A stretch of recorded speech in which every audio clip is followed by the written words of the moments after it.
G'day guys, how you doing? So welcome to the presentation. I just had a little IT issue on my end. Did you guys hear me talking at all, or it's been quiet the whole time? Quiet the whole time on my end. Yeah, cool. No, that's all right. No, I just had a little issue with one of my cables. It's sorted now. Yeah, so basically, just so you know, guys, I'll just chuck you all on mute for a second. So basically, the way it works, yeah. So my name's Adam. It comes up on the box that I'm Maxine, I think, because Maxine's the admin lady who organises it all. And yeah, so basically, what we are doing, I'm actually recording this presentation tonight because some guys quite often can't make it, and so then I upload it onto YouTube, and they can watch it tomorrow or over the weekend.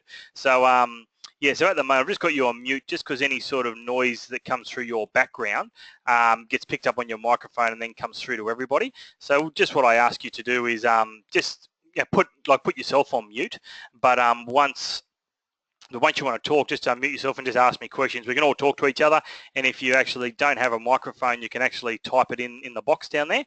And yeah, so what I'll do probably tonight or tomorrow, it's more than likely tomorrow, I actually then upload this presentation onto YouTube under my account. So anyone who wants to watch it again or missed it, I just send them the link and they can watch it. So I have got a few names here tonight that it's their basically their first time, although I don't recognise. I know I've got James on here. James is actually one of my students that I normally train face-to-face in Geelong, and he missed this unit when we did it, so he's logged in, and he's going for his DBU. I'm just going to chuck his off mute, and I've got Michael there. I think it's your first time. Is that correct, Michael? First time on? Yep, cool. And have you actually done any of the course before? Just so I don't, skim over how the folder works and stuff like that. You've done? Yes, oh, cool. And then the other one I've got, I think, first timer as well is Omar. So that'd be right, Omar. This is your first time online, wouldn't it? Yes. Yeah, cool. And have you actually done any of the subjects before, or this is your very first session with Builder registration? No, I've done a whole heap of them. Oh, cool, mate. No worries. I just like to check because sometimes we sort of talk about stuff that we did last week, and if guys have never attended it before, they get a little bit lost with what we were talking about last week. All right, cool, guys. So what we'll do tonight, yeah, depending, especially with the guys who it's their first time, I probably do it a little bit differently to how the guys do it at Campbellfield and down at Braeside and Springwood.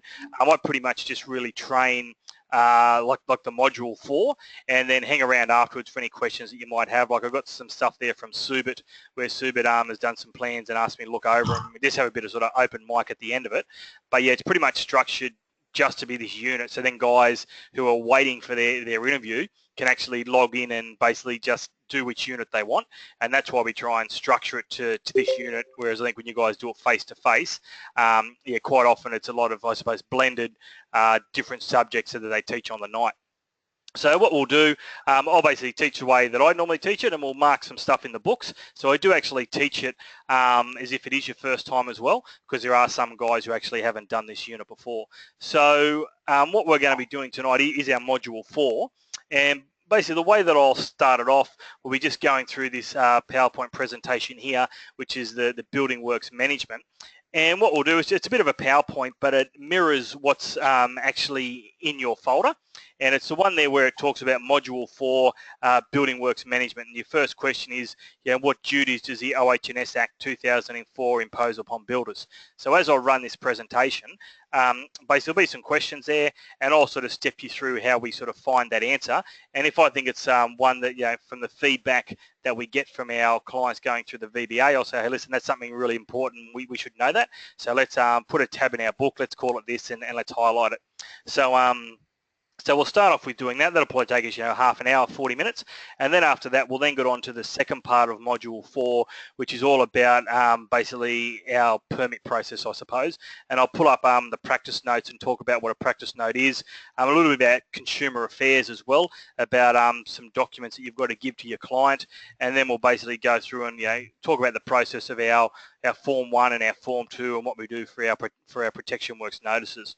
So what you want to have in front of you for tonight is your study buddy, or the Builder Registration Training folder, and then probably have your OH&S Act, OH&S regulations, and then the Building Act and Building Regs. So we'll only just touch on those sort of in the second part of the presentation. So if you haven't got them yet, that'll be all cool. All right, but we may as well get started. And as I said, anytime you've got any questions, either just ask me or type them in the box. And yeah, and we'll basically try and make this as interactive as we can. All right, so on here, this just talks about trying to give us a bit of an understanding about our obligations and employers and employees and subcontractors' obligations as far as our safety goes. So this first question here that you can see on the screen, I'll just make sure actually that it's that it's working. I was doing this the other night and didn't have it plugged in properly. Yep, it's all working. You can see that. So it says, what duties does the OH&S Act 2004 impose upon builders? So it's got the answer there for us. Unfortunately, with some of this presentation, it doesn't actually just give us the question and let us find it, and then I can bring the answer up later. So at the moment, it does actually give us what the answer is there. And what we want to get familiar with is that it's in our OH&S Act. So if you were to get a question like this on your multiple choice, or it might even be one in your interview, and you just sort of really want to know, where do I go to find that? And so as you've probably realised from previous lessons, we do tab and highlight the stuff that we know is commonly asked, but you still, good chance you might get asked something that we haven't covered. So you want to be able to find it on your own anyway. So when it says on here, what duties does the OH&S Act 2004 impose upon builders? So straight away, we know we've got to go to the OH&S Act 2004. So I'm just going to open up my OH&S Act, and you guys can do the same. And I won't worry putting up a soft copy at the moment, unless anyone actually hasn't got a copy on them, and then I can put it up on the screen. But what we're after is, if we go to our table of contents, and I'll bring up these answers and you'll start to see them. 1 second. And it starts to talk about basically what our responsibilities are.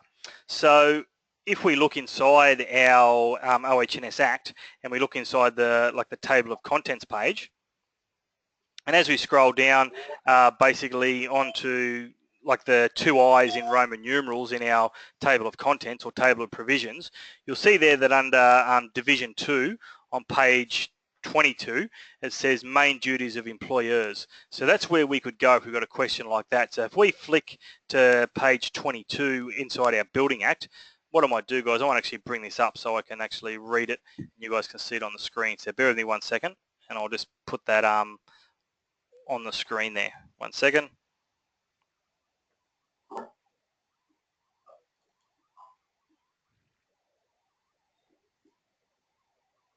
Now this might be, you might find that the page numbers on this are fractionally different from your hard copy, and it's just because it's a soft copy, and yeah, it is fractionally different sometimes. So what I was getting at before, if we come down here and we're looking there, it says main duties of employers. So we go, yep, on page 22, let's basically see what our duties are now that we're all employers, and some of us might be employers already. But obviously as we become builders and we're running a site and we're the principal contractor, then yeah, we're going to basically be, I suppose, responsible for that job site. And 1 second, that's not wanting to work. I'll just open it up again. Sometimes the Adobe doesn't work that well with the webinar for some reason. So now let's see how we go. I'll bring that up. I'll just shrink this fractionally so that you can get a bit more on the screen. So this is what we're getting at. So this is the duties, so probably a bit too small, the duties of employers to employees. And so it just says an employer must, so as reasonably practicably, provide and maintain for employees of the employer a working environment that is safe and without risk to health. So, and then it talks, a lot more about maintaining plant, making arrangements, as far as handling and storage and transport and so on goes of our different substances. So I've actually got that highlighted in my OH&S Act, and I've just called it on there duties or employer duties. And that's something I said you might get into multiple choice, or you might sort of get asked in an interview if your interviewer sort of is big on the health and safety side of it. So that's pretty much what we're getting at there for that first question. So with these two guys, if you're doing it for the first time, it's up to you, but I don't normally write a lot of stuff down. I'm sort of more, and it's all about how you learn yourself, but I'm a lot more about, okay, well, let's actually find it, and and then basically tabbing it and then highlighting it. So yeah, I've just got a question here from Valavan, and yeah, it is actually getting recorded, mate. So I did do the recording at the beginning, so yeah, this will be recorded and put on YouTube probably tomorrow night or Thursday morning. All right, so that should cover basically question number 1 in there. And then once we come over to our next part, these are just some more of basically what we've spoken about when we read through that OH&S Act. And what we'll do a little bit of work later on about this $350,000. And so you'll see on here an about safe work method statement. So I'm going to cover that a little bit later on. So I'll just skip over that and we'll do that later on in the presentation. So then our question number 2 says, what duties does the Act impose upon employees and subcontractors? So if we basically look back pretty much to that same section, and if we keep scrolling through, we'll see on our OH&S Act in Division 4, come down here, where it starts to then talk about duties of self-employed persons and then also duties of employees. So this is now telling us there's actually not only rules based around us being the builder and the principal contractor, but also there's rules as far as legislation around safety of what employees have to do. And it says, while at work, an employee must take reasonable care for his or her own health and safety, take reasonable care for the health and safety of the persons who may be affected by the acts or omissions by them in the workplace. And then the one there on C is cooperate with his or her employer with respect to any action taken by the employer to comply with the requirements imposed by or under the Act. So when we're implementing stuff like, site inductions and safe work method statements, these things that are legislated about in our work environment, it's actually the duty of the employees that they have to participate and basically cooperate in that as well. So it doesn't always, fall back onto us. Obviously, we'll be the first ones that WorkSafe will come and ask, but at the end of the day, the employee has a duty to be following that as well. So I've just got that one tabbed in my OH&S Act, and I've just got just highlighted where it says 25 duties of employees, and I just called my tab in employee duties. So it's something you can find easily if you need to, because from my experience, safety is probably something we have an understanding about, but probably we're not as strong across safety as what we are as our building elements of the job. And unless you come from a commercial background, they're normally pretty much on top of it. All right, so that's just basically that there was on the slide is just what came out of the Act. And so then here's a question that says, are subcontractors treated the same as employees under the Act? And so this is sort of one of those things, more for your understanding, I suppose, and this is the way that our sort of content writers have developed this to give us a bit of an understanding. So effectively, subbies and employees share the same responsibilities under the Act, and in many cases the line between subcontractors and employees is blurred. So under the Personal Services Income legislation, many subcontractors, if further investigation was done, will be deemed to be employees. So that was a little bit what we touched on last week with that 80-20 rule. Like where you get like a chippy who works for you, he's working for you probably 100% of the time, but he's invoicing, he's got his own ABN. As we spoke about, we've still got to pay his super, and he really would be basically an employee of the company, but he just chooses to actually subcontract an invoice for it. So his duties and subcontractor duties are the same under the Act.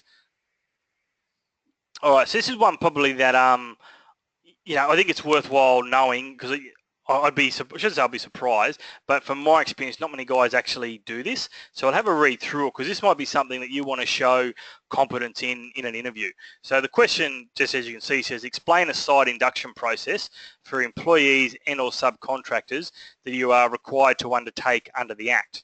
So what you're supposed to do is hand out a copy of a site induction plan, briefly run through important OH&S points from the induction plan, give a detailed explanation of emergency action, and basically the stuff that's permanently going to be displayed on site. So you might have where your site office is, where the assembly point is if there's a fire, so stuff like this. You want to give definitions on that, and then also maintain training session personnel registers, on-site safety induction training register, and OH&S induction register. So that bottom point, it's all about, I suppose, if there was an accident on our site and WorkSafe come out and go, hey, did you induct that person there? You've got deep excavation down the back there. He's fallen in and broken his leg. Was he inducted and warned about that? You go, yeah, of course I inducted. And they go, okay, where's your OH&S register? And so if you had that, basically you could then have well, this is what my induction is. That person signs to say they've actually been inducted. And you would have in your folders, I'll bring this up and I'll touch on this document a little bit later on. So just bear with me 1 second and I'll bring it up.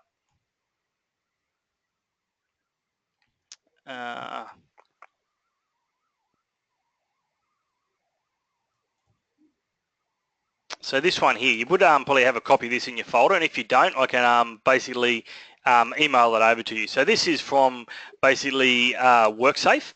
As you know, they're the governing body of work health and safety in Victoria on our workplaces.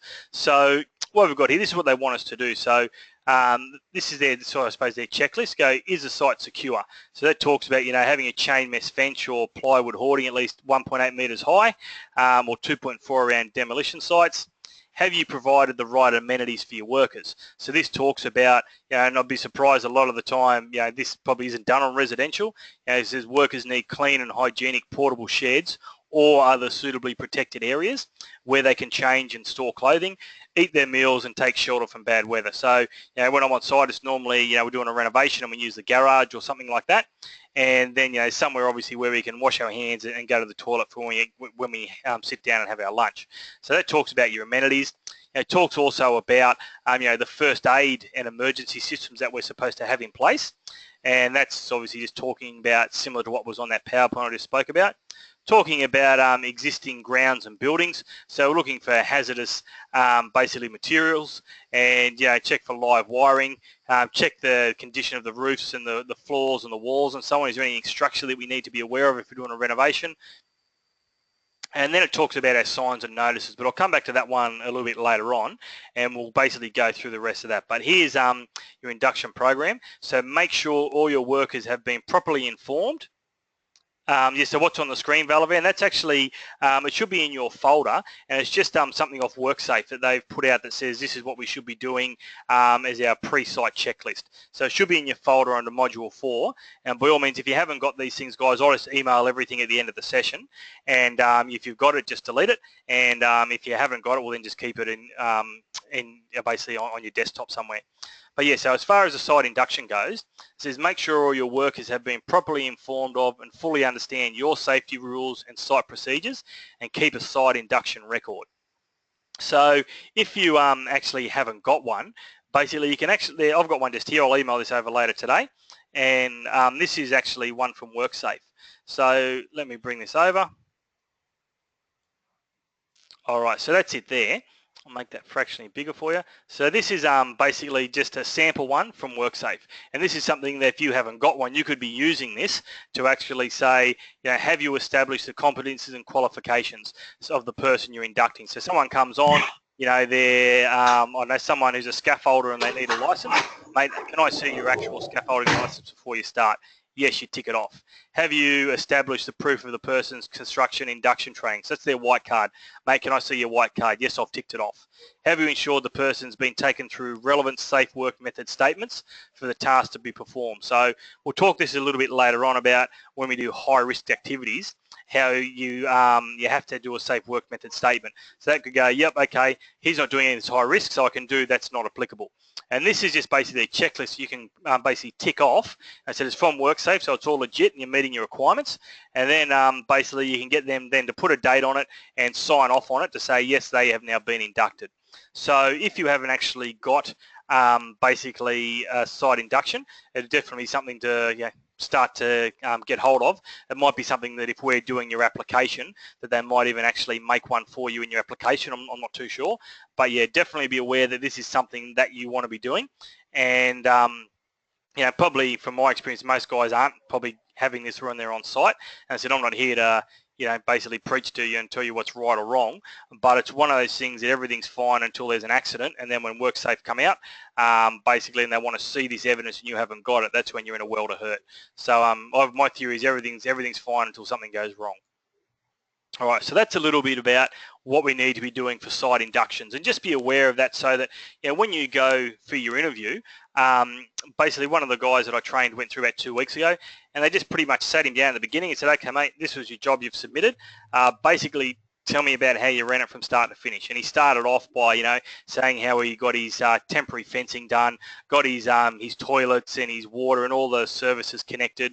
And then he went on to say about how he inducted his tradespeople as they came on, and he incorporated that into his interview, so that he was trying to show that he had knowledge of his legal requirements as OH&S, not just that, hey, I'm a great builder and I know how to build. He made sure he threw that in as well. So just be aware that's something we're going to want to show competency in an interview. All right. All right, so then here's just a question, basically how often are power leads required to be checked and tagged? So something you might get in a multiple choice. So basically prior to its first use and every 3 calendar months thereafter. And so I know a lot of people, when they see that for the first time, if they're not familiar with it, they go, well, I've just bought it brand new and I've got to have it tagged.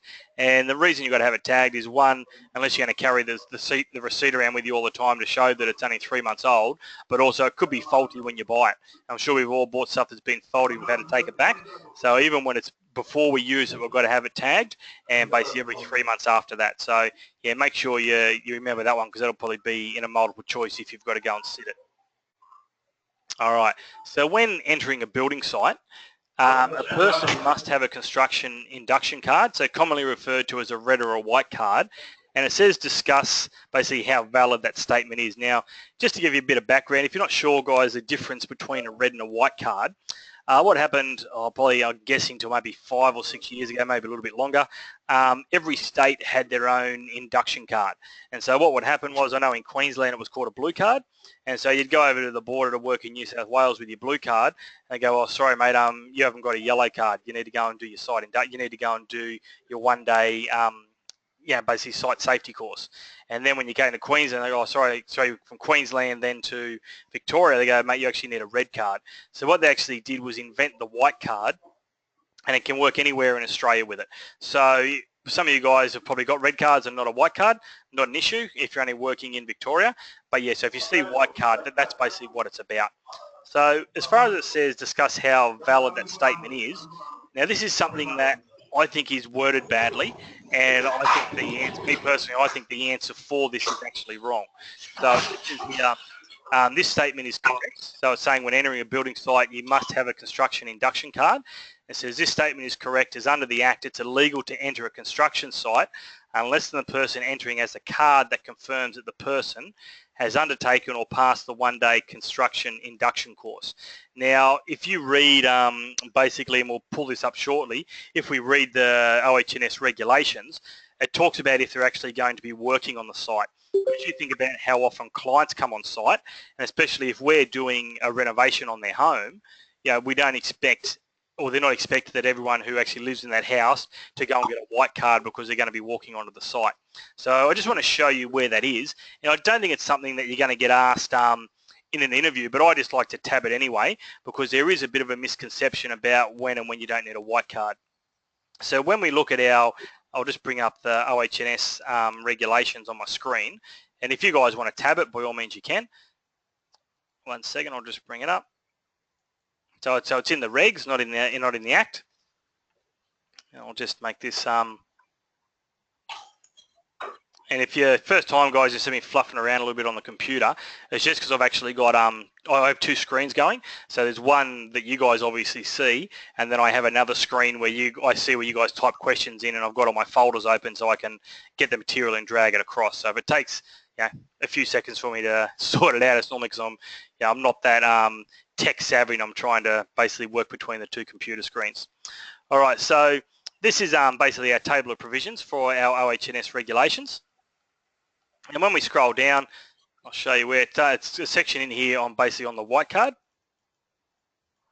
And this is just a matter of, you sort of getting used to finding stuff in here and sort of quickly scanning through these subheadings to see, where you're going to be which section of the book you want to be looking through to find the right answers. This stuff here is all about is asbestos, so don't have to worry about that. We'll keep scrolling down.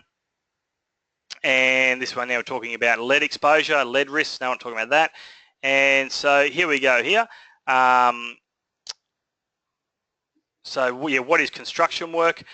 Basically, what is high risk construction work? We'll touch on those ones a little bit later on. And then as we come down, I'll just find it for us. There we go, construction, so induction training for construction work. So on here it's on page 284. In my book I think it's on page 289. So I'll just take us to there, and it talks about construction induction training to be provided. So let's just, I'll bring that up.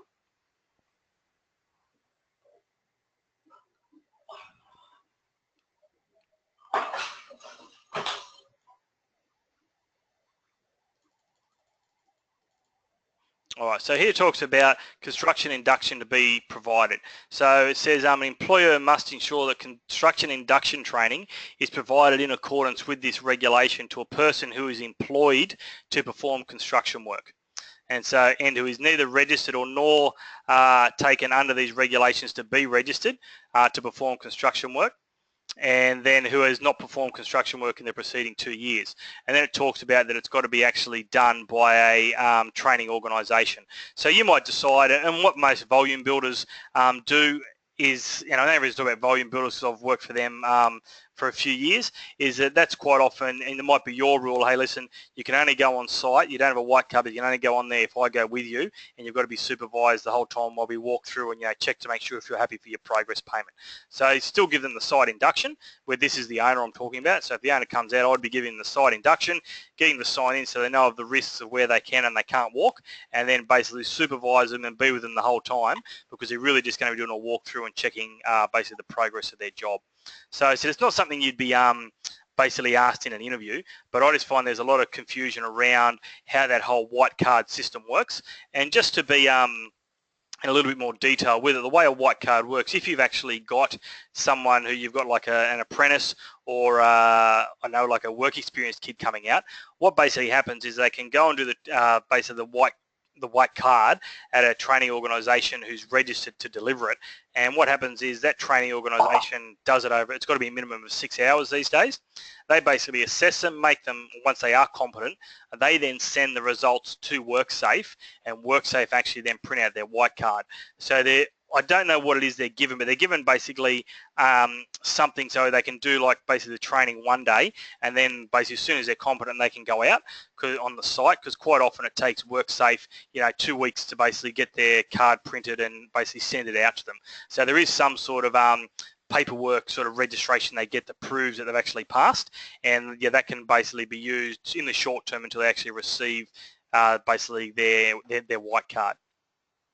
And if you do lose your white card, a lot of people do, just basically ring up WorkSafe, and mine's a Queensland one, but it's got a registration number on it, and so it's just like a driver's license. You ring up and say, this is who I am, this is my address, can I actually be sent another white card, please? And they normally look after it from there. All right, so back to the PowerPoint. So it says, what is a project manager? We can skip past that one there. I'm pretty sure we all know. Adam. Yes, Adam. mate. Yep. Adam. So, yeah, far away. Yep. Just ask you.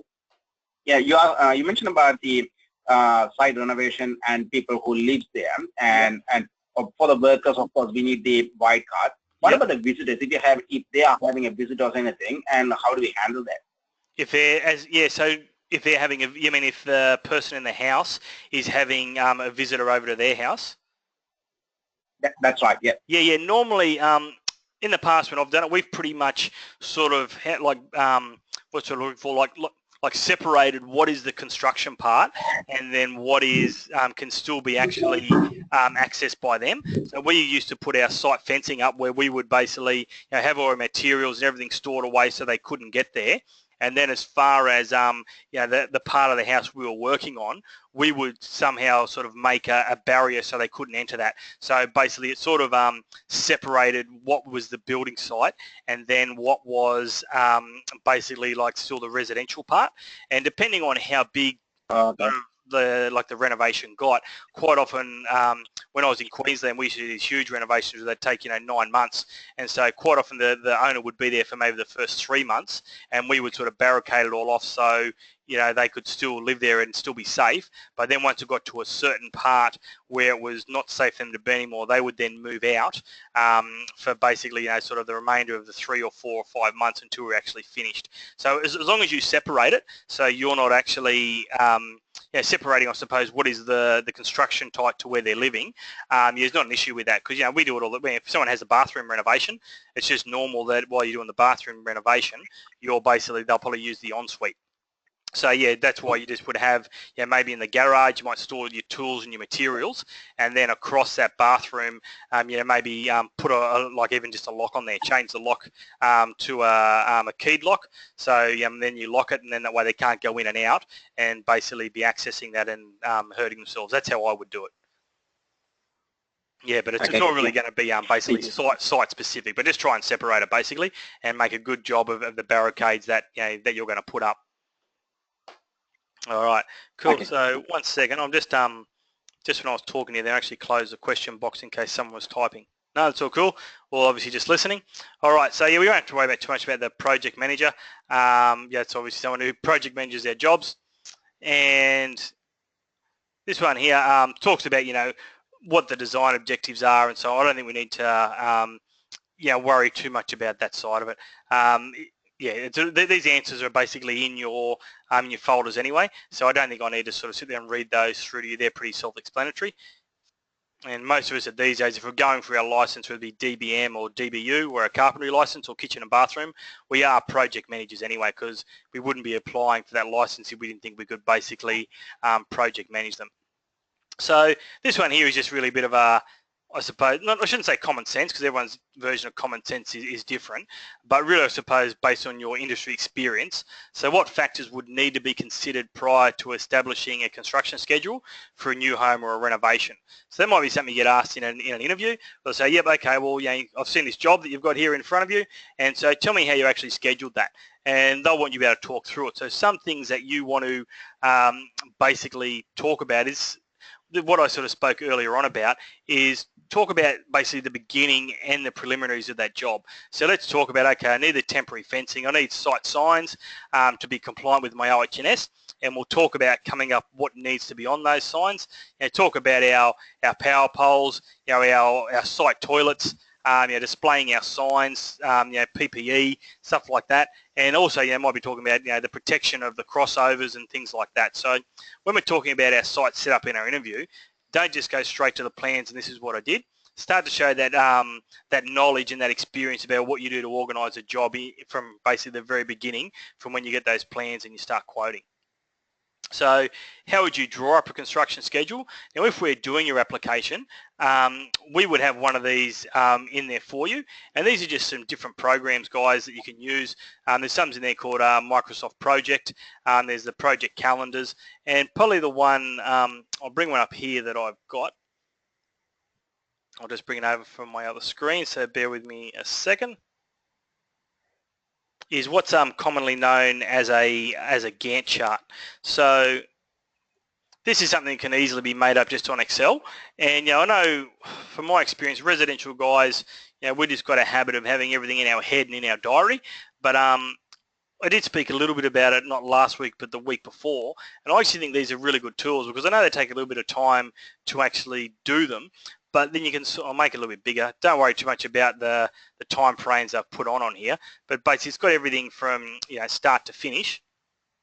And then basically the amount of days that's going to happen on week 1. You might even have it in dates being 1st of April, and then basically work your way through. And I actually like these so that then when we've got say our windows or our trusses, and we've got like basically a lead time, whether it be a week or 6 weeks, we can look at it and go, okay, I've actually got scheduled here that my windows are going to come in on this date, and I need to order them 3 weeks before. So that way we're hopefully not forgetting basically to order the materials and then holding us up. And it's a great way then to actually track when our money's coming in, because we can look at this schedule and go, yeah, well, lockup's going to be, when it comes out here somewhere, there'll be frame approval, wherever it would be, pick it on the date and go, yep, that's actually on week 4. And from my contract, I know that basically, the lockup stage of my payment is going to be 150 grand. And then you can sort of monitor your money that's coming in and out as well. So it's a good way of scheduling your trade so you can give them notice on when you need them. But also it's a really good way of being able to forecast basically what our bills are going to be, and then also more importantly when our money's coming in, so we know that we can pay for all that stuff that we're getting. So this would be something I said a lot of guys who sort of work in a smaller environment, it's just probably them and 1 or 2 other blokes, don't probably go to this extreme because they just see it as basically extra time when they could be on site doing something else. But yeah, in my experience, I think these are really good. And once you sort of become a little bit more familiar with these programs, like anything, like we get a lot faster at it, and it's not nearly as time consuming basically the more that we go on and do it. So I'll just close that down and go back to, 1 second, to our PowerPoint. So yeah, that's basically just talking about the different sort of schedules that we can use. So I said, some guys, you might have your own program already, but that was just an example of one there. All right, and it says, how would you monitor, vary and adjust a construction schedule to keep a project on track in terms of the budget, the contract management and the timing? So that's like, it says here, use various views such as the Gantt chart. So that was that thing I just showed you there before. And by using something like that, we can then basically compare where the project is running and then work out if we're behind or whether we're in front. And if you're behind, it might not be the issue, but you might go, well, hang on, I need to actually be on time because I've got liquidated damages popping up because I'm not going to be finished by this date. And so what can I do to actually get it back on track? And it might be, put on another carpenter. You go, look, I'm going to put another carpenter on. And whilst that's probably something that you haven't budgeted for, you might work out that it's actually cheaper to pay that carpenter for a week than what your liquidated damages might be. So that's another thing too. And then we can sort of use that to be in contact with the stakeholders, so our owners, also our subbies, to let them know when they're actually needed, and also our suppliers. So that's, I think, the beauty of using some sort of schedule so we can actually see what's going on and basically keep track of where the project's at. All right, so here's another question. So I want to talk about as far as our OH&S goes inside our regs. So it says, what information is on a safe work method statement? So for those guys who actually aren't aware what a safe work method statement is, I'll talk about what's on it and when we actually need it. So probably rather than use this PowerPoint, I'll bring it up on the regulations we've got. So if you guys want to have a look, I'll just bring that over onto the screen. And I've actually got this tabbed as well. It's probably not something to be asked in an interview, but I just think it's good to have it there just in case you are asked, because at the end of the day, as far as the regs go, probably the things that we definitely need to know is about our site inductions, our site signage, which we'll cover soon, and then basically what our high risk activities are, because then that means we've got to have a safe work method statement. And I'll get to high risk activities a little bit later. But if we look in our OH&S regs, I'm just going to get up to the page that we need to be on. Just bear with me a second while I get there.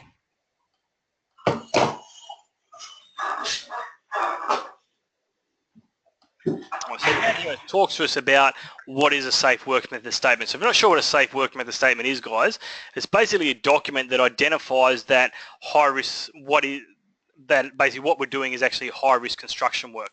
And on that, it'll actually state what the hazard is. So we might be, say, working at heights. So the hazard is that we're working above 2 meters, and then what our risks are. So then talks about how to sufficiently describe the measures to control those risks, and then describe in the manner in which the risk controls will be implemented. So what I might do, I'll just bring up basically a safe work method statement for us. And so bear with me 1 second and I'll just bring it up. So I've actually got that basically tabbed in mine, and just got the, if you're not familiar with them, guys, basically SWMS is what they're quite often referred to, and the acronym people say is a SWIM. So they say, yeah, that's basically a SWIM. So let me just find this safe work method statement.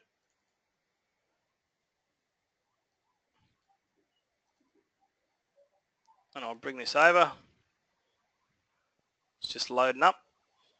So yeah, some of you probably have seen them, but just in case, I don't like to sort of presume everyone's seen one. So just give me a second and I'll load this up. I've got it on my screen, but it's taken forever to load up. So whilst it's actually loading up, the other part we'll cover on our safe work method statements is basically on section 519, which is just down a page or two. And that'll then get us into basically talking about high risk work. So when it says down here, safe work method statement required for high risk construction work. So it says an employer must not perform high risk construction work if there is a risk to the health and safety of any person arising from the work, unless a safe work method statement is prepared for the work before the work commences and the work is performed in accordance with that statement. So what I'll do, I'll bring up what a safe work method statement looks like. So there's lots of basically different versions out there. You can get them from HIA and Master Builders. You can get them basically free off online. So bear with me a second. So this one here is just an example I've got of one in a Excel document. Make it a little bit bigger for you guys. So this one here has got to do with the activity is concreting. So whilst concreting isn't seen as being high risk, some sites, and if you guys have worked in commercial, will realise that they have safe work method statements for pretty much everything, because they're trying to have a culture of safety. So they're sort of going above and beyond what their needs are. Just like how when we design a building, the Australian standards say, that you can use this timber to span this distance. It's very rarely that we'll basically make a timber go to its maximum size to span. And that's where the commercial are very active in the safety. Go, okay, I know it's not high risk, but I want people to be aware of the issues when they're doing this. So here's one. Why don't I do one for working at heights, probably one we can all basically understand a bit better. So working at heights actually is a high risk activity. And it says down here, so it says basically what is the task. So we're going to be working at heights. What's the hazard and the risks involved in that? So basically falling from the ladder, which could result in bodily injury or a fatality. So how are we going to control that? And we go, okay, is there a better way to reach the work point than using a ladder? And then it talks about, having the runs overlapped. We'll talk about here about, sorry, this is not working very well if I'm trying to make it up and down. This one here, I come down a bit, it talks about using scaffolding. So that's in there, because we're working from heights, okay, let's not use a ladder, let's then use a scaffold. But then if we're using a scaffolding, what are the risks involved with using the scaffolding? And that then talks about, okay, if we're using scaffolding, let's make sure that it's secured, we're securing the fencing, the barrier, the guardrails, and it basically talks through all the steps we're going to do to basically make that safe. And so what would happen, you would give that to your worker and say, yep, this is how we need to be doing this working at heights. As far as the scaffolding goes, they read through that and then basically they sign off on it to say they've read it and that's how they're going to do that work. And yeah, Valavan, I can send that over to you, mate. No, that's no worries at all. So this is I don't know if you can see my whole screen, but down the bottom, this is just one document that's got excavation of footings, landscaping, bobcat operation, troweling, tilt-up panels, scissor lifts, and yeah, so I'll send that over if you guys want it. And also, we've got you can get a lot of these from WorkSafe as well. But a lot of the times when you do it, you've got to sort of put in how you're going to manage it, because the one thing that WorkSafe like is making them site specific rather than just rocking up with a generic one and going, yeah, we're actually going to use this, because as we know, every site's different. So what they're wanting us is to think a little bit about it and go, okay, well, here's the risk. How am I going to manage it, rather than just have these boxes and tick them off? So that's why if you get them off WorkSafe, they actually want you to describe what the hazard is and how you're going to manage it. So that's a little bit on safe work method statements. So it tells us here that when we're doing high risk work, this is out of our regulations, that we actually have to prepare a safe work method statement. So Adam? Yeah, yep. Just ask him, that with the swims, Yep. If I have a contractor who is, say, for example, concreter and doing job for me, yep, as I'm a project manager, I mean, license holder managing that project, do I need to get one from the concreter, or do I need to give one to the concreter? Really, that's up to you. I know some people who put it back on the basically on the contractor, because they look at it and go, okay, if you want to actually do this work, then I need you to give me your safe work method statement. And so that's because you can imagine, by you actually doing all this, preparing these safe work method statements, that's very time consuming on your behalf. So some people do put it back on the contractor, and then you obviously review it and go, yes, I'm happy for you to do it that way, because at the end of the day, it's your site and you're responsible. But then other people too sort of don't have a lot of faith in the contractors having basically a good quality safe work method statement. So they might have one that they've got made up part of their site safety management plan that goes, yep, okay, this is the high risk activities, and therefore this is how you're going to do it on my site. So read over this and then basically sign it off. So just be aware too, you've only actually legally got to have them for high risk activities. And I'll show you what high risk activities are in a second. But I said it's up to you. You might ask your concreters to actually give them to you, just to try and implement that and make that safety just a little bit stronger. But yeah, just remember it's only mandatory for high risk activities. And so what I'll do, I'll bring up, I don't know if that's a question on here. Yeah, so this, it says, what is high-risk construction work? So it's actually got it on this PowerPoint presentation, but I personally would rather get it show you guys where it is in the regulations, and then that way you can tab it and then remember it and you've got it forever, rather than trying to flick back through this YouTube recording to find out what the high-risk activities are. So I'll bring it up, just give me a second. And so in the regulations, I'll just find the page on it, guys. So it's under clause 5.1.3, which is on page 277.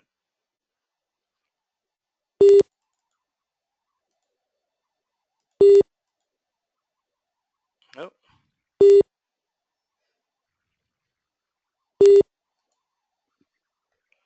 We're still there, guys. I'm getting some funny noises from my end. Is everyone still coming through okay, or is it all dropped out?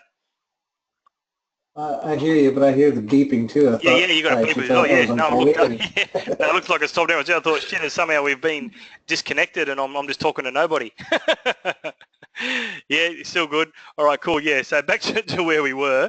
What is high-risk work? It's on page 277 of your building regulations. And 1 second, now that the beeping stopped and I can concentrate on what I'm doing. So 5.1.3. I'm getting there slowly. So down here, I'll just shrink this a little bit. So just here, now this is straight out of the regulations. What is high risk construction work? So I won't read through all of them, but where there is a risk of a person falling more than 2 meters, if you're working on telecommunication towers, if you're involving demolition, involving the removal or likely disturbance of asbestos, involving structural alterations that require temporary support to prevent collapse, in a confined space, involving a trench or a shaft if the excavated depth is more than 1.5 meters. It talks about explosives and so on, and you go down there. So you can actually read through those, and that's when you look at those and go, actually, yeah, well, my roof's bigger than 2 meters, so therefore my roof tilers are going to be putting their roof tiles on, even though they're going to put their edge protection up and all that they do. I need a safe work method statement for that. And whether you have it on your safe work method statement out of your site safety management plan, or you get it from them, it wants to be signed off about how they're going to manage that, and it have about how they're going to put the guardrails up, probably how the ladder's going to be tied to the gutter or tied somewhere as they climb up so they can actually access the roof, and basically how they're going to manage the tiles getting up. And I'm no tiler, but it's probably in this safe work method statement I'm going to send out later on. But now you should hopefully be able to quickly find that, if not only for an interview, but just for the as far as your working career goes, and go, geez, is that high risk? Let's actually look in there, and it is. So, guys, I need you to actually give me a safe work method statement. So even the demolition, if you're doing some form of demolition, even if there's no hazardous substances there, it says you're involving demolition. So let's actually do some safe work method statements for that. All right, so I would highlight that one, definitely, even if it's not for an interview purpose, just for your own knowledge. And I've just called that high risk work, and because it's hard to remember what basically all of them are. All right, so back to the PowerPoint. This is just basically talking about those ones there that are out of the OH&S regulations. And here's another one too. This is like a bit of a random one, but how would you know if the building you are quoting is in a termite zone? So basically what it's got there, guys, you're going to go to the VBA website, and there's a part on the website that's termite designated areas, and you can also check your local council. So just be wary too, if you do go in a state. I just know that and if you've heard this story before, I apologise, but in Queensland, when I was up, they had a huge issue with fire ants, and they were trying to basically have an eradication program going. But with all the building and that was going on, you pretty much had to have your soil checked before any of your fill could be exported and dumped somewhere, because it was just spreading these fire ants everywhere. So just be mindful of things like that, that if you're working in somewhere that you're not familiar with, you might have pests like that, not only termites, that you need to be managed throughout your building process. All right, and then it just has described some methods of preventing a termite attack. So this is pretty much, there's lots of patented products out there, like our Cordon, like our Termi-Mesh, but it talks about in the building code, basically, in this section here, basically 3.1.3 about how to do termite risk management, but also, so there's lots of products on the market as well now, which actually aren't sort of listed in the building code, but they've been tested and they're basically in the marketplace because they comply. So so what's graded stone? I think when it says graded stone, Robert, the ones that I'm familiar with, and I've never used them, I've only seen them sort of advertised in tutorials that I've watched, is it's like granules, and they put them in basically in the cavity, and what they do is, as the termites come through, they're too heavy and they actually can't lift them and get through it, and obviously they don't eat them, and so it stops them actually then being able to come through your weep holes wherever they come through to go up through your cavity to get to the frame. And it's just basically a physical barrier, and it's sort of, I suppose, a lot more in like an environmentally friendly option, because it's not chemicals, and it's just basically I've heard them called as they don't call them graded stones, but they call them granules, is the ones that look like a glass sort of granule. But if you YouTubed it, you'd see it. And it's pretty good. They just basically go and spread it in the cavity, and basically it works. So it's one of those things, horses for courses. Depends on how big a risk you're in, and then obviously the money it's going to cost as well. All right, so basically like the site establishment checklist for builders. So that was the thing that I brought up before, that I'll email that over to everybody, but you've probably got it basically in your folder anyway. So we can skip on past that one there.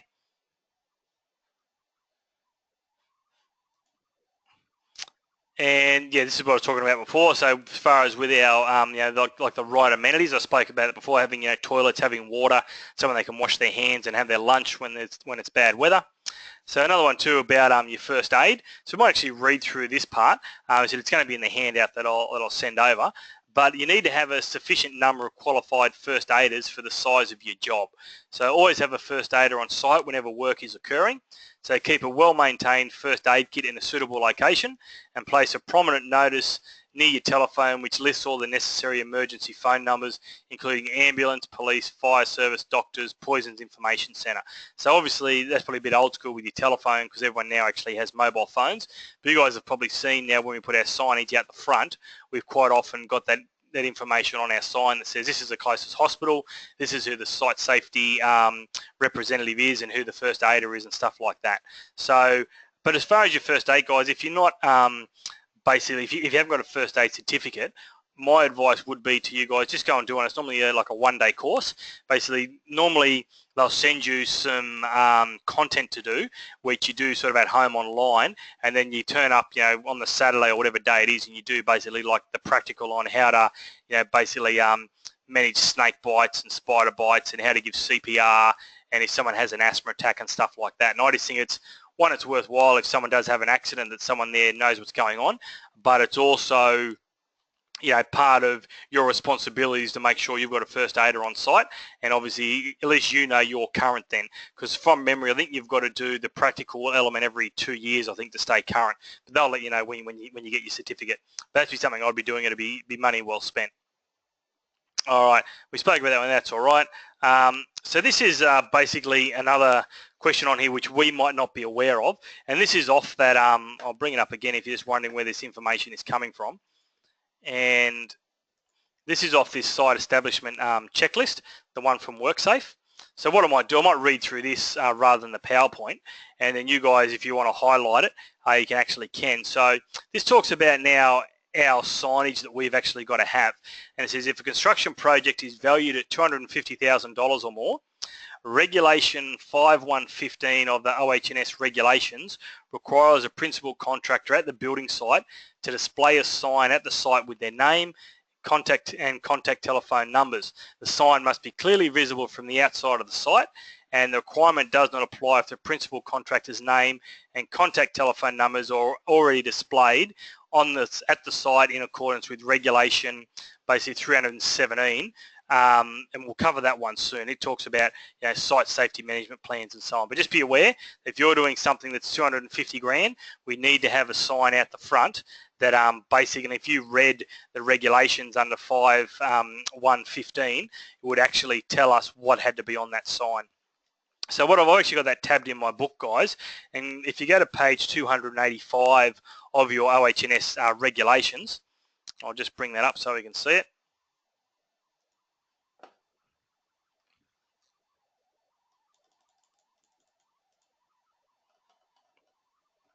So this here talks about what needs to be on basically on that sign out the front, but it doesn't have a dollar value there. So in my book, I've just got handwritten next to it, $250,000, this is needed.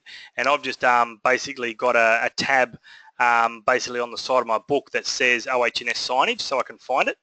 And then what I'll do, which we'll get to the next part of what that presentation is, this one does have a dollar value. And I'll go back to our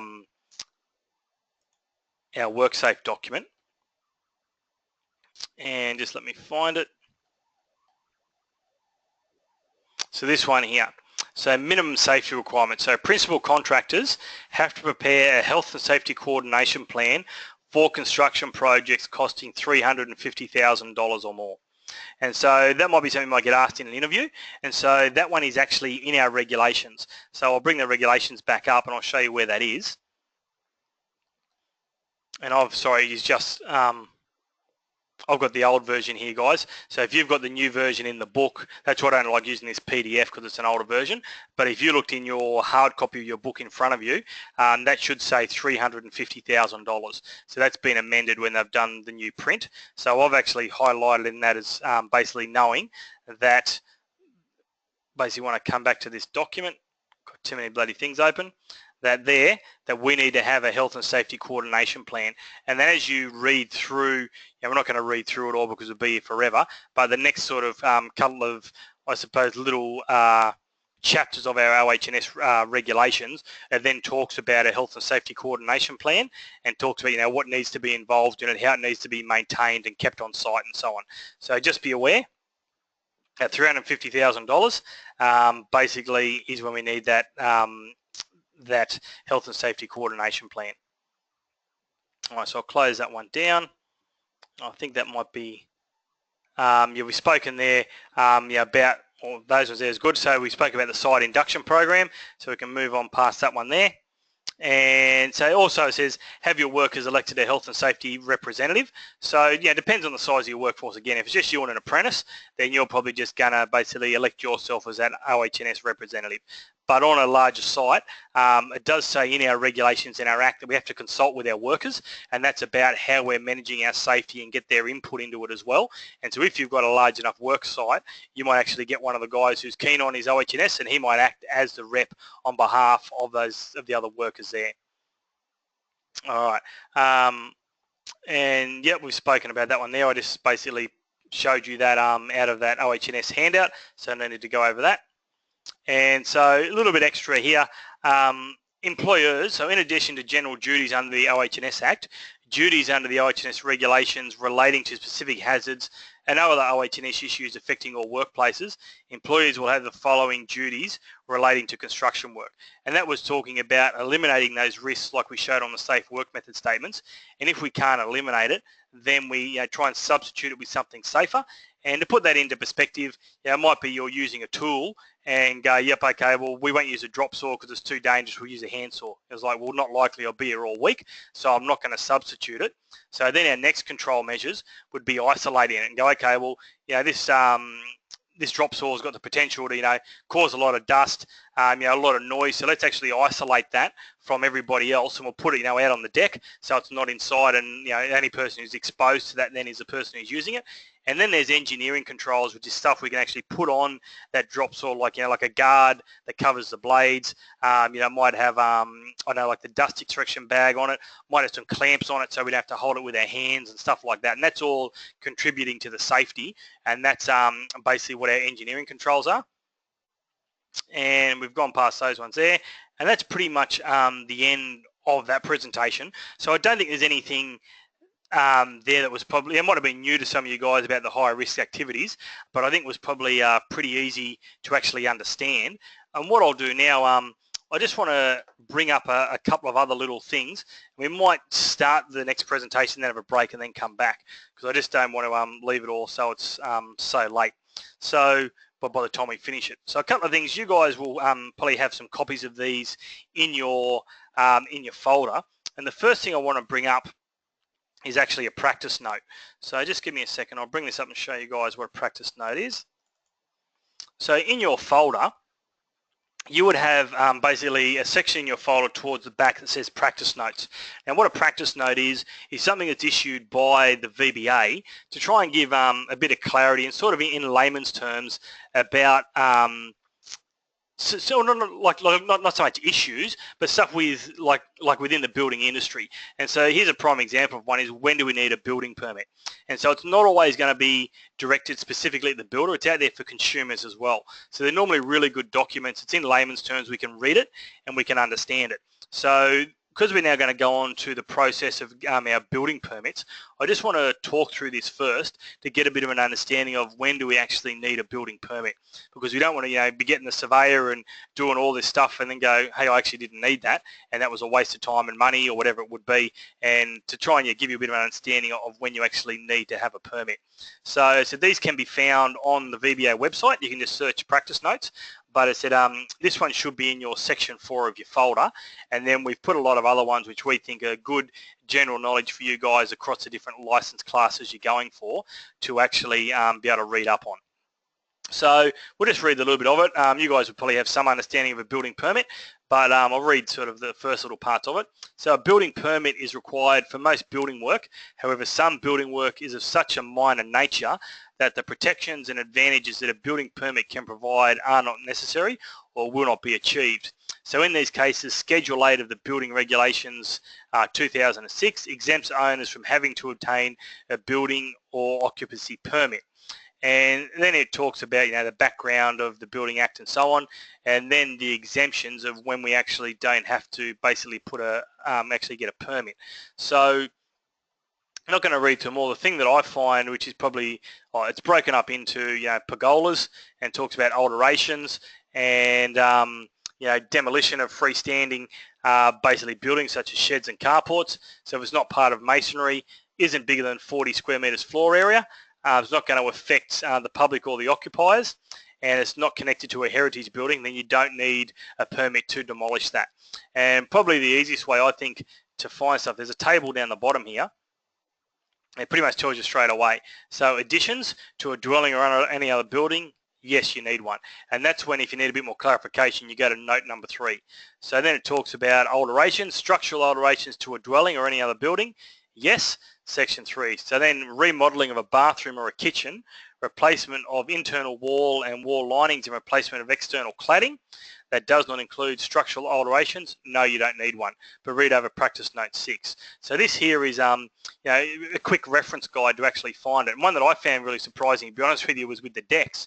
So if it's attached to a building irrespective of size or forming part of a swimming pool surround, you actually need it. And it actually really surprised me because where I'm in a sort of a newer estate where I live in, lots of volume builders have come through and they've got little alfrescos there, and they're only probably 100 mil off the ground, and I can guarantee that they would have run a bear or some sort of pitching plate or around and dynabolted it to the brickwork and then put their deck off it.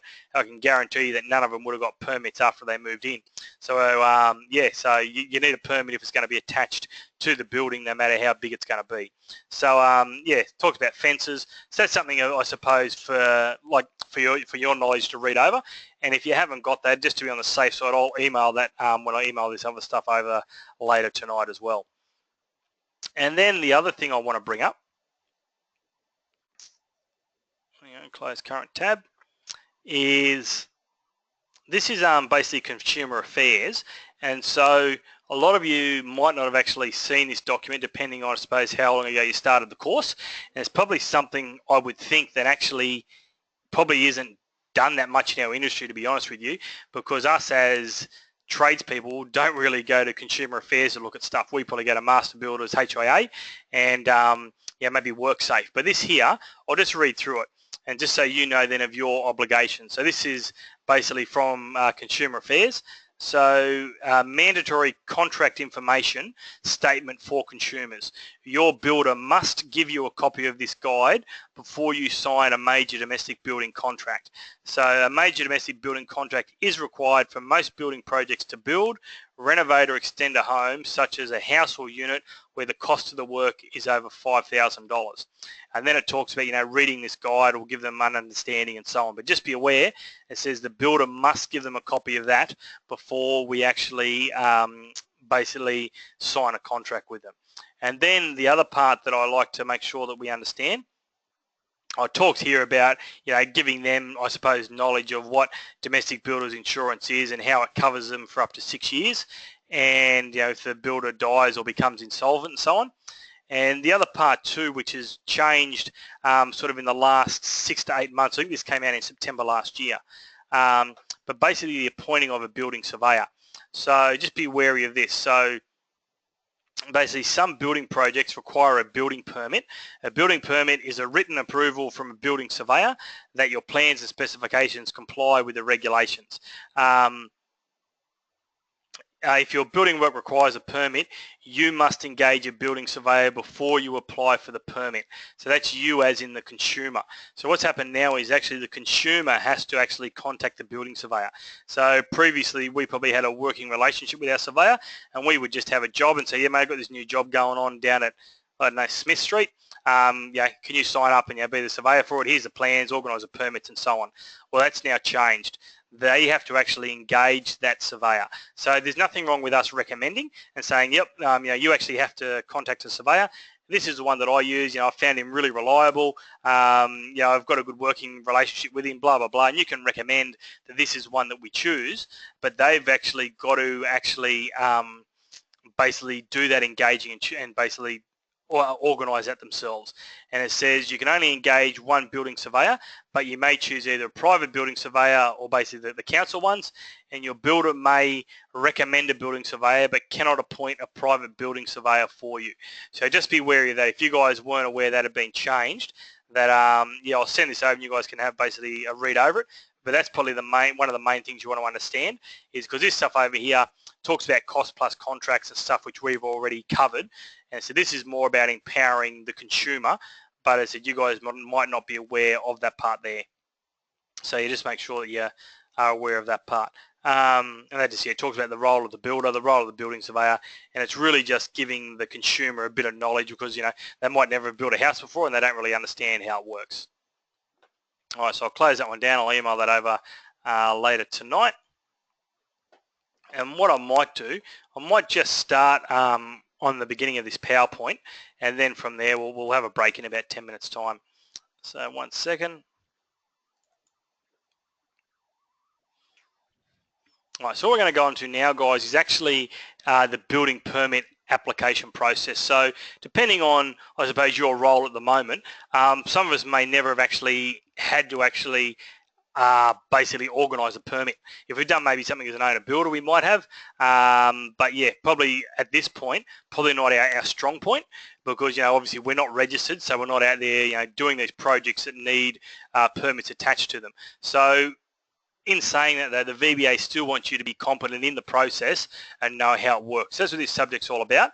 And well, once you sort of read through it and understand it, it's not really that tricky. It's just a matter of knowing, I suppose, the different numbers of the forms and where they fit in. So at the beginning, let me minimize this for a second. So at the beginning of our course, depending on where you joined, whether you started on week 1, I know that a lot of the guys I train start on week 1, and I sort of just get them to be aware. You probably got this in the front of your folder.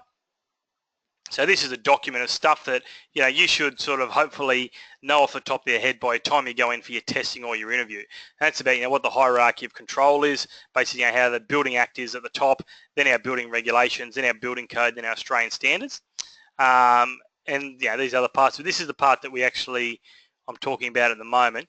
Is these, what's a Form 1, what's a Form 2, what's a Form 3, so and so on, all the way down to basically our 7s and 8s. So what we want to do, we'll talk through those tonight, and probably by the end of the session you'll start to remember those off the top of your head, and if not, chuck that on your fridge or somewhere where you're going to see it, so then when you come to talk about it, because no doubt you'll have to talk about it in your interview, and then you sound like you're familiar and you're competent in that aspect of the building.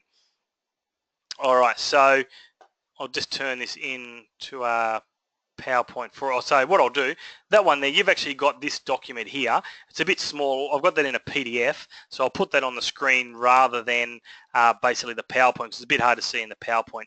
So just give me 1 second, and I'll bring that up as a PDF for us, and then I can read it a little bit better for you guys.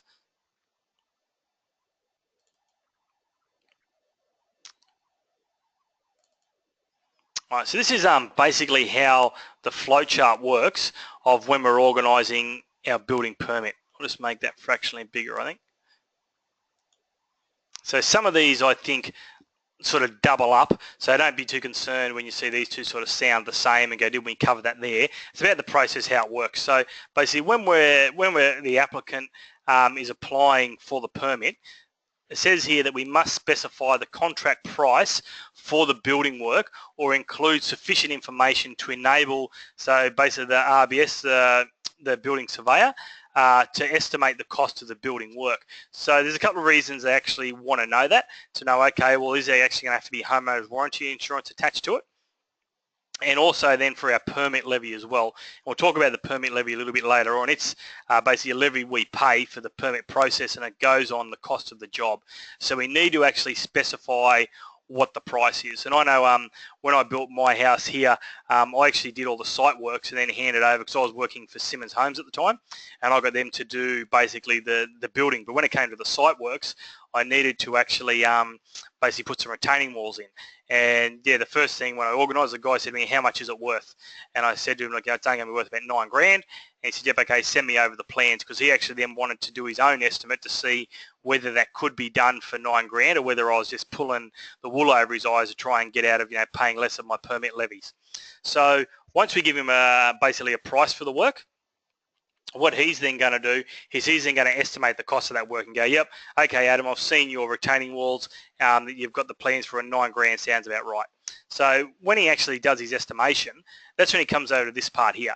He goes, okay, is that contract price basically substantially lower than the normal payable amount for that type of work? So in his experience, he's signing off on stuff all the time. He'd go, mate, there's no way in the world you can build that retaining wall for basically, for that much money. And if he thinks that it's substantially lower, then he comes over to this part here and he refuses the application and goes, no, I don't think that's correct.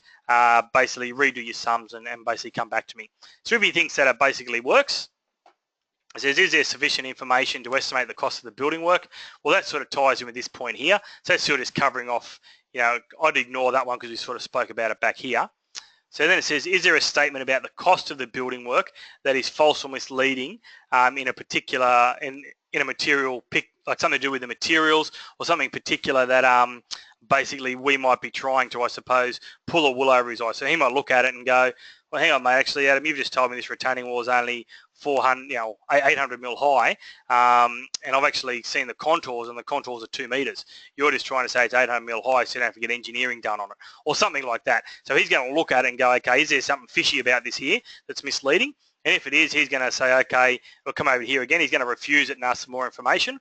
Or if he goes, no, that looks good, you've got your engineering, it's 2 meters high, that matches the contour lines. Basically, he comes down to here. So from that point, basically, without delay, he's going to give the applicant written notice of the estimate cost of the building work and the levy amount payable. So he's going to basically give us a bill. So this is what you've got to pay. And it says, is the building permit levy, if it's paid within 19 days after the written notice, then basically we're all good to go. If it's not paid within the 90 days, then basically gets cancelled and we're back to square one. So not something you would be asked about the permit levy, guys, but Greg will appreciate this one. This will be something I'm sure you'd like to know, Greg. And Greg and I sort of have very, very similar minds. And if you ever wanted to know what the permit levy actually costs, if we go to our Building Act, and let me find it here in my Building Act. So actually I might even bring it up on a PDF so you can view it on the screen if you haven't got the hard copy in front of you.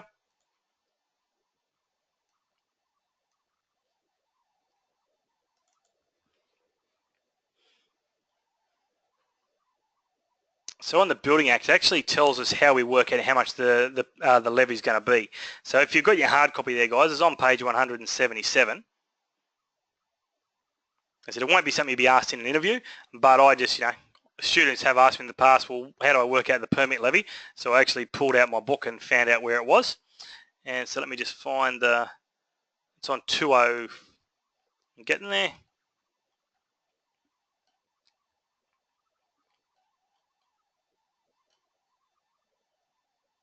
Oh, it's 205H. I think I've opened up the wrong book. Probably opened up the regs instead. Oh no, the Building Act. Oh, this is an older version.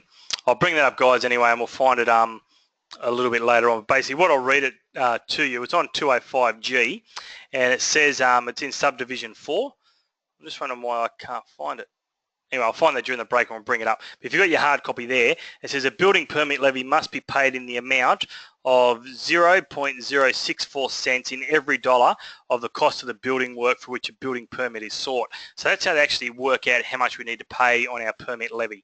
So yeah, not you'll be asked that in an interview, but some guys have asked me that in the past. So I've gone and found it, and that's where you can actually find it. But this is an older PDF, and I'll have to find where that is and put it up on the screen. But yeah, basically page 176 of your Building Act, and then on page 177, under section 3A, it says the building permit levy is not paid within 90 days after the building surveyor gives the applicant written notice.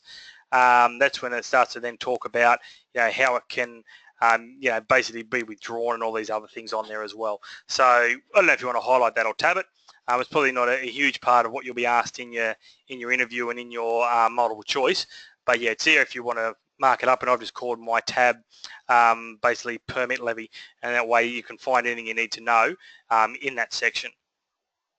All right, so I'll just cover this next little part of the PowerPoint presentation. Adam, Yeah, mate.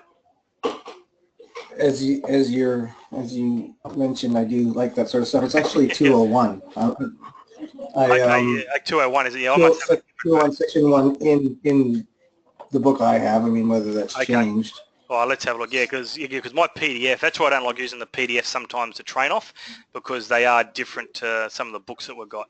So yeah, I'll bring it up and I'll show the guys. So 201 you said, did you? Yeah, 2011 has Yeah. the So that's 200. the levy. Let's go down slowly.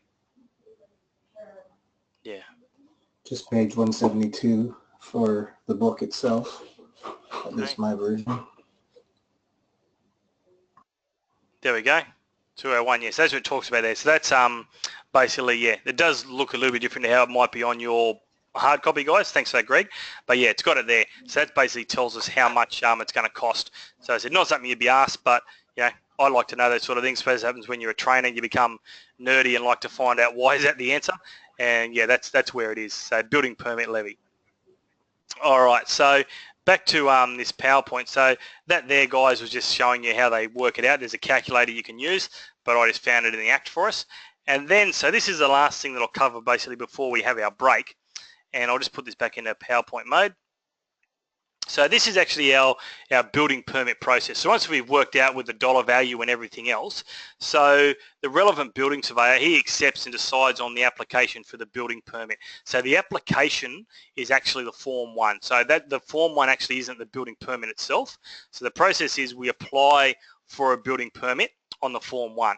That then takes us down to the second box, and it says that building permit can be for all the work or a stage of the building work. So what we need to determine is then, okay, once we're working out what work we're actually doing, do we need protection works notice? So the protection works notice is our Form 3, which is basically advising our adjoining properties that the protection works are basically to their property. Like we're doing some work on our property and we need to protect their property. So if something, if we're doing some sort of demolition, that if we're pulling down some masonry structure, that their building doesn't get damaged, or we might be building a retaining wall and say, hey, listen, we're going to be putting this in and it might affect you, it's going to be retaining soil on your land, whatever it would be, we need to give them basically a Form 3 of a protection works notice.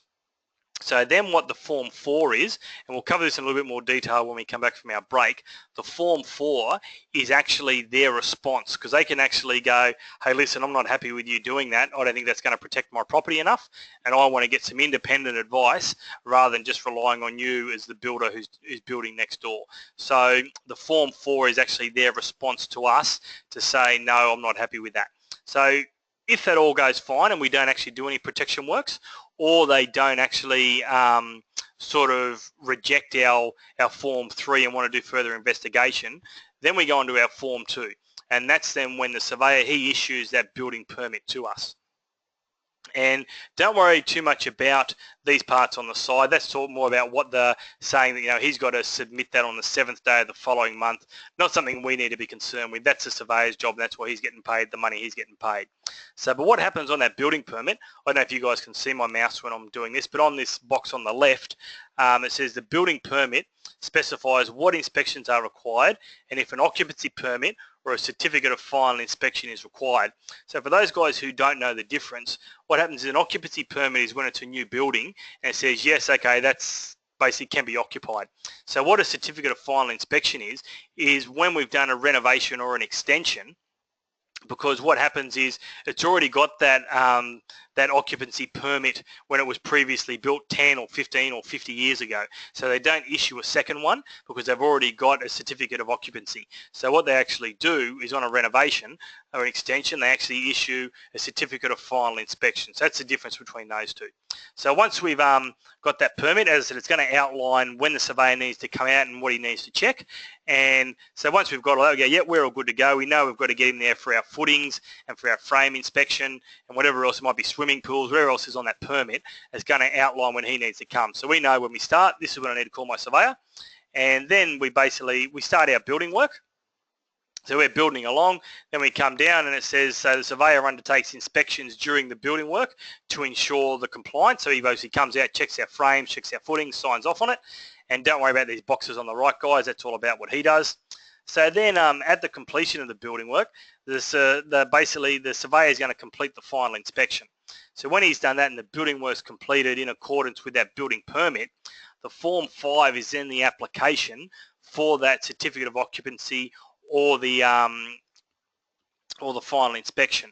So the Form 5 is the application for that. He puts in the Form 5, and then basically from there, the occupancy permit, which is a Form 6, or the final inspection form, the Form 7, are then completed and issued.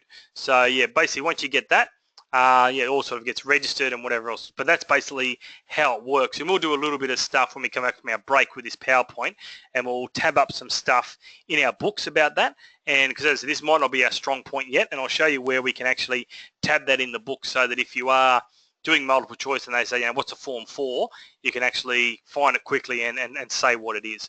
So what we'll do, we'll go and have a bit of a break, guys. What's the time? It's, what's that, 25 past? What do you normally have? Do you want to have 15 minutes? Is that what we have? Because one guy, I think, who likes to have a smoke and stuff. So is 15 minutes enough for everybody to have a bit of a bite to eat? Yeah, okay, so yeah, we'll come back. Yep, sounds like 15's all good. So let's come back, at 20 to 8, and we'll basically go through the rest of that PowerPoint and tab up a few of our books. And yeah, I'll see you in 15 then.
All right, guys, welcome back. Hopefully you're all refreshed. So let's go through basically the rest of this PowerPoint. It has actually got a few, it'll be like a question and answer, sort of like what we were doing before. And so what I'll do, I'll go through it, and then, yeah, you guys can do the answers, and we'll actually tab the stuff as we go, the stuff that's basically needs to be tabbed. So we'll do some stuff, I said, about our forms 3s and 4s, and about when they can actually, yeah, how that works, and basically when they don't get back to us, what do we do? Yeah, so not waiting around for 4 months waiting for them to say yes, you can actually do that. I don't mind if you build a retaining one. We'll talk about those, basically those sorts of processes. So I'll just put this back into PowerPoint mode. So just wait 1 second.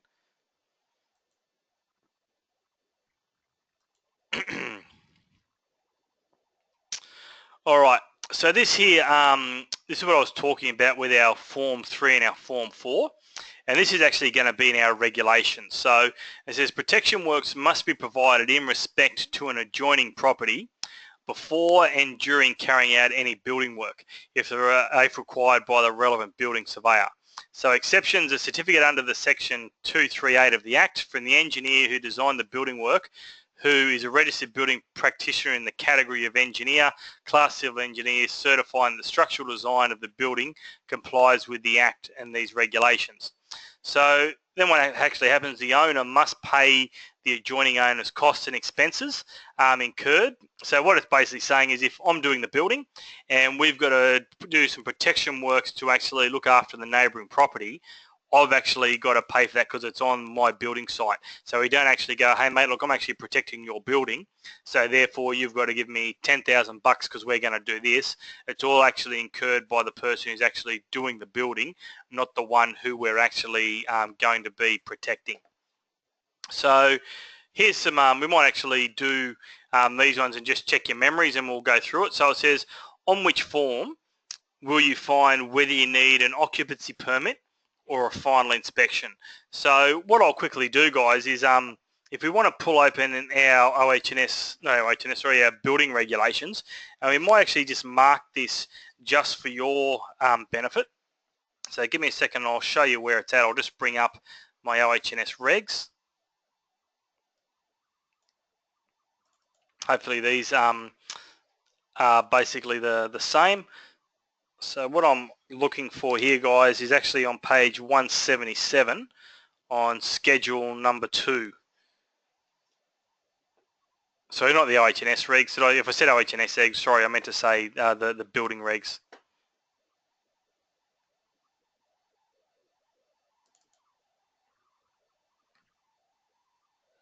All right, so let's have a look here. Hopefully the page numbers are the same and I'm not fluffing around like I was last time looking for it.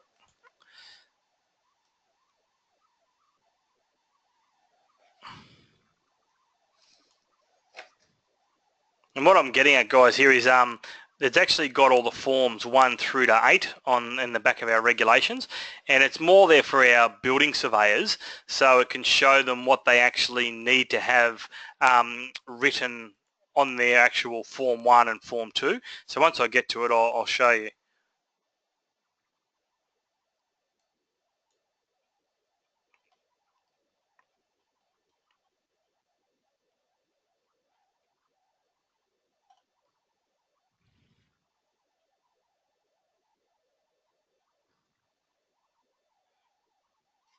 Got to be getting close. So here we go. So this here, I said on my hard copy, it's on page 177, and on this one here, it's on basically 180, and it says on here, basically Form 1, application for building permit. So don't be too concerned with all this stuff, because this is actually then just showing, someone's a building surveyor and they make up their own documents, which I'll show you one a little bit later from a company called Red Texter Surveyors. This is the stuff that they need to contain within their application for a building permit. So then we can come down and that's just what needs to be in their permit. And then Form 2 is the building permit. So then it says, that's what's got to be in on the building permit. And then we'll come down and it'll say Form 3, protection works notice. So I've actually got that tabbed in my building regulations, and I've just got my tab that says forms 1 to 8, and that's one way if you're going, shit, what's the 3, what's the 5, you can actually just look at that and basically just scroll through there and you'll find it, because it'll say form 1 is an application for a building permit. So yeah, that's one way that I sort of teach the guys that I normally train, of an easy way to sort of earmark those, because if you're not that familiar, you don't want to forget them when you have your multiple choice. All right, so let's go to these questions, and I think I'll probably just I haven't put the answer up yet. So on which form will you find whether you need an occupancy permit or a final inspection? So I'll give you a second to have a think about it. Maybe read your basically read your book and have a bit of a look, and I'll give you a minute, then we'll put it up on the screen. Or maybe if you've got it, just type it in the answer. If you just type it in the box, maybe don't yell it out to me, because everyone will hear it. So maybe just type it in the box, and then when you've typed in, I'll know that everyone's done it, and we're not moving too quick for some of the guys.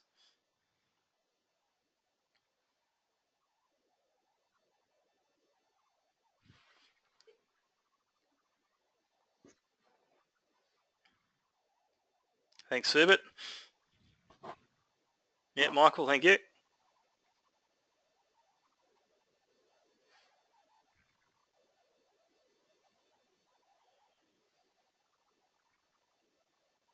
And if you can't make any sense of, reading through all the stuff on basically the building regulations there, it'll be on that surveyor sheet, that like the step through process that's on there as well.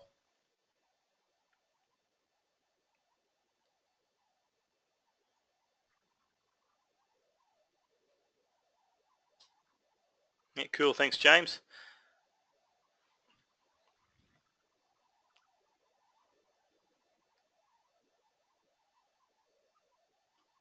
Cool. So I think that's everybody. I'll put the answer up. One or two of you might have actually just misunderstood the question a little bit. So the answer is actually B, which is the Form 2, because it's not, a couple of guys put in there the Form 5, which basically, if you look back to when we looked at, I'll bring it up so then I can show you. So let me just bring these up. So when we look on here, basically on our Form 2, it specifies what inspections are required. So when it comes in here, basically the actual Form 5 was the application for that. So you might have misunderstood the question. But when we get our Form 2, it's going to specify basically what inspections are required, and then also if it's going to be an occupancy permit or a certificate of final inspection.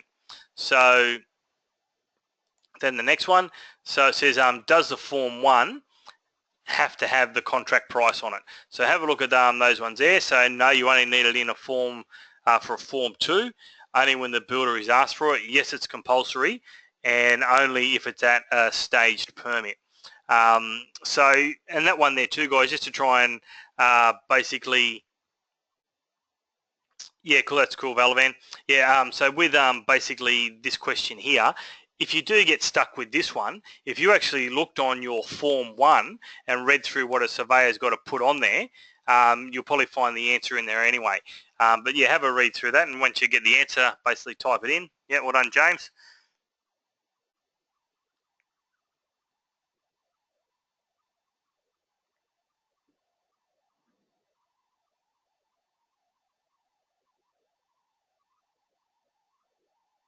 Yeah, cool. Thanks, Michael.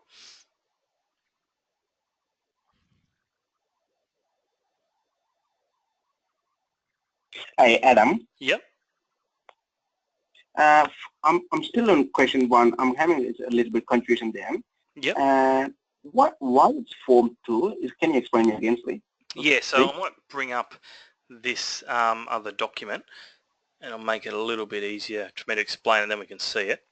So basically the Form 1 is the application for the permit, and the Form 2 is actually the permit itself. So the permit says, yes, you've got a permit to build this 3-bedroom brick veneer home with a swimming pool. So when you get that permit, it then outlines what the inspection stages are, and then also at the end whether you need a basically occupancy permit or a certificate of final inspection. Ah, okay. Yeah, so the permit, Okay, yeah, so the yeah, one's the application for a building permit, and then the permit 2 is, yes, you've actually got authorization to build, and this is what we need to come and check. Okay, yeah, got it. Thank you. Cool, mate, no worries. All right, so I bring the PowerPoint back up. Sorry, I've lost the box there, guys. I think he's done. So basically what it says here, does the Form 1 have to have the contract price on it? Yes, it does. It's compulsory. So it says there, so number C, letter C. So the reason that is, guys, when we go back to basically these documents here, remember at the beginning we had to actually, to get our building permit, had to actually specify what the price was, and then that's how they worked out their permit levy and so on. And if you weren't 100% sure, if you actually looked in those forms on the, sorry, I'm just trying to find it here, on the building regulations, if we come down to our Form 1, and we just get up to the page, so this here is basically what needs to be on a Form 1, so application for a building permit, and when we scroll down it actually says on here, there's a section that says cost of building work, so that's there. So is there a contract for the building work? If yes, state the contract price. So I just actually tabbed that in, not tabbed it, I actually just highlighted it in my book. So then if I did ever get that question, then I could look at it and go, well, shit, hang on, I've got the Form 1s to 8 in the back of my book, and I know I would have highlighted any important parts. So actually, as I said, I haven't actually just tabbed that. I've got it tabbed under Forms 1 to 8, and then just highlighted that there for a quick, easy reference. So it does actually have to have that the cost of the building work on there because it's compulsory. All right. So then can the surveyor refuse the application based on cost? So no, only on specifications. Yes, when it's too high. No estimates are allowed. And yes, if the cost does not match the work.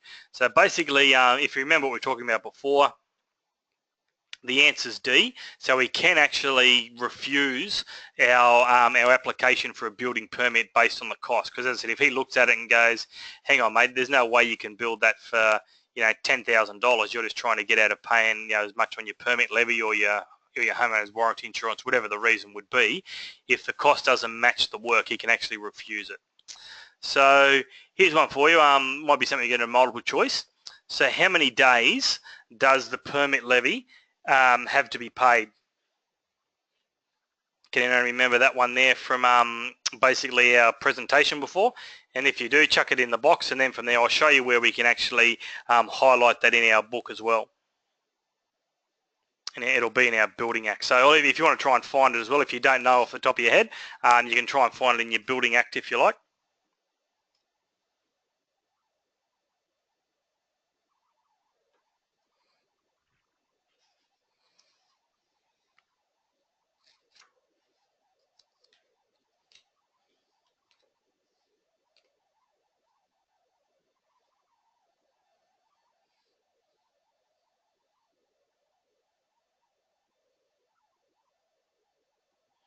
All right, so I think I can't tell who's answered and who hasn't at the moment.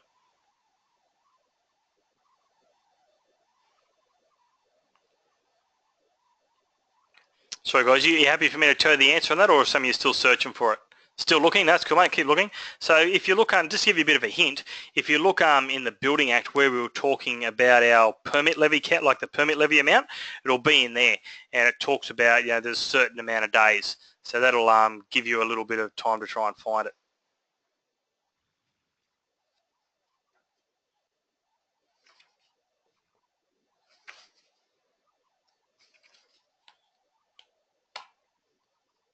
So if you're wondering how I got there, guys, I just went to the index page, and on page IX, so 9 in Roman numerals, it says building permit levy starts on page 176, and then it talks about the process and so on in there. And you'll see we might have highlighted it just before we went on our break as well.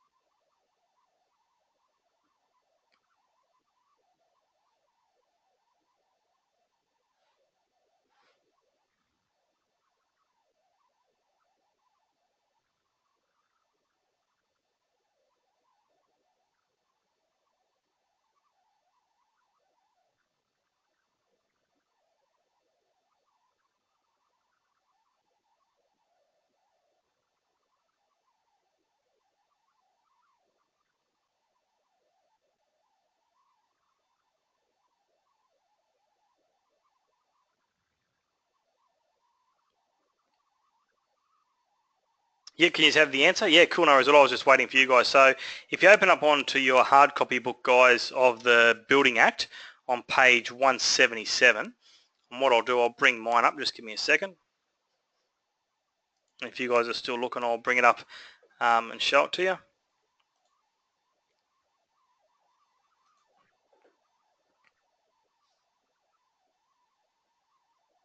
It's 173 on my book, Adam, which probably will be probably the same for you on your PDF. There it is there.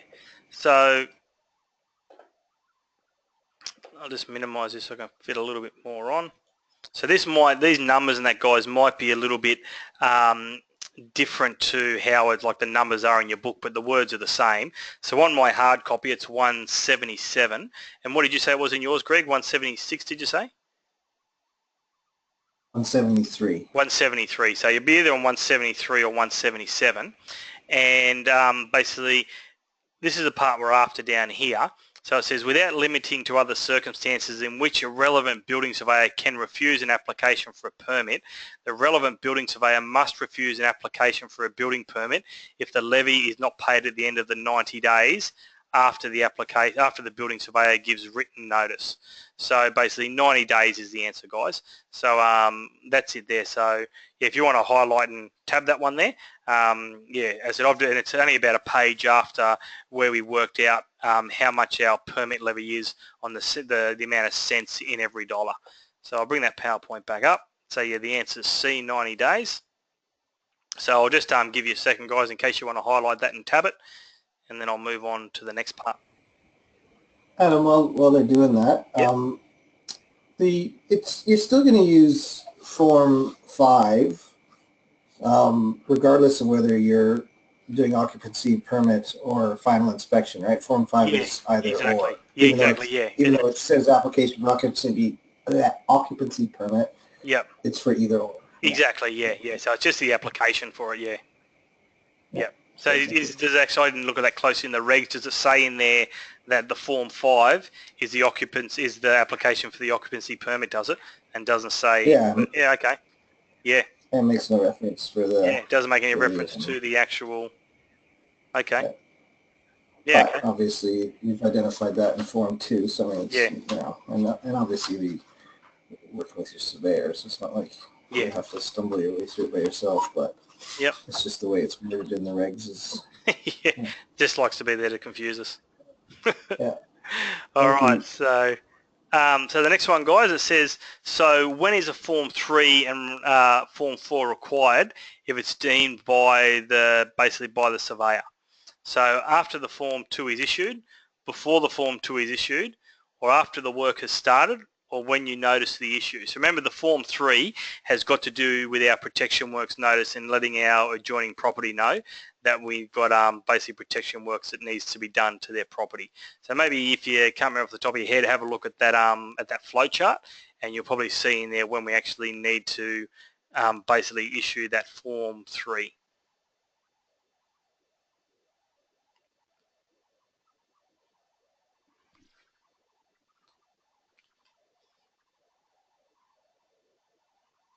Yep, cool. Thanks, James.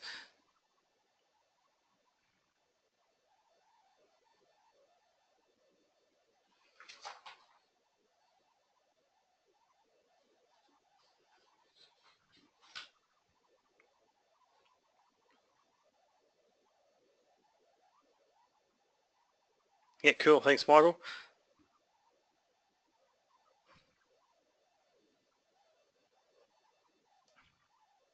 So guys, my once you all start typing, my box where your answers come in aren't real big. Is there anyone still going on that one? If there is, I'll just give you another minute or so, and if you aren't, I'll just bring up the answer for it.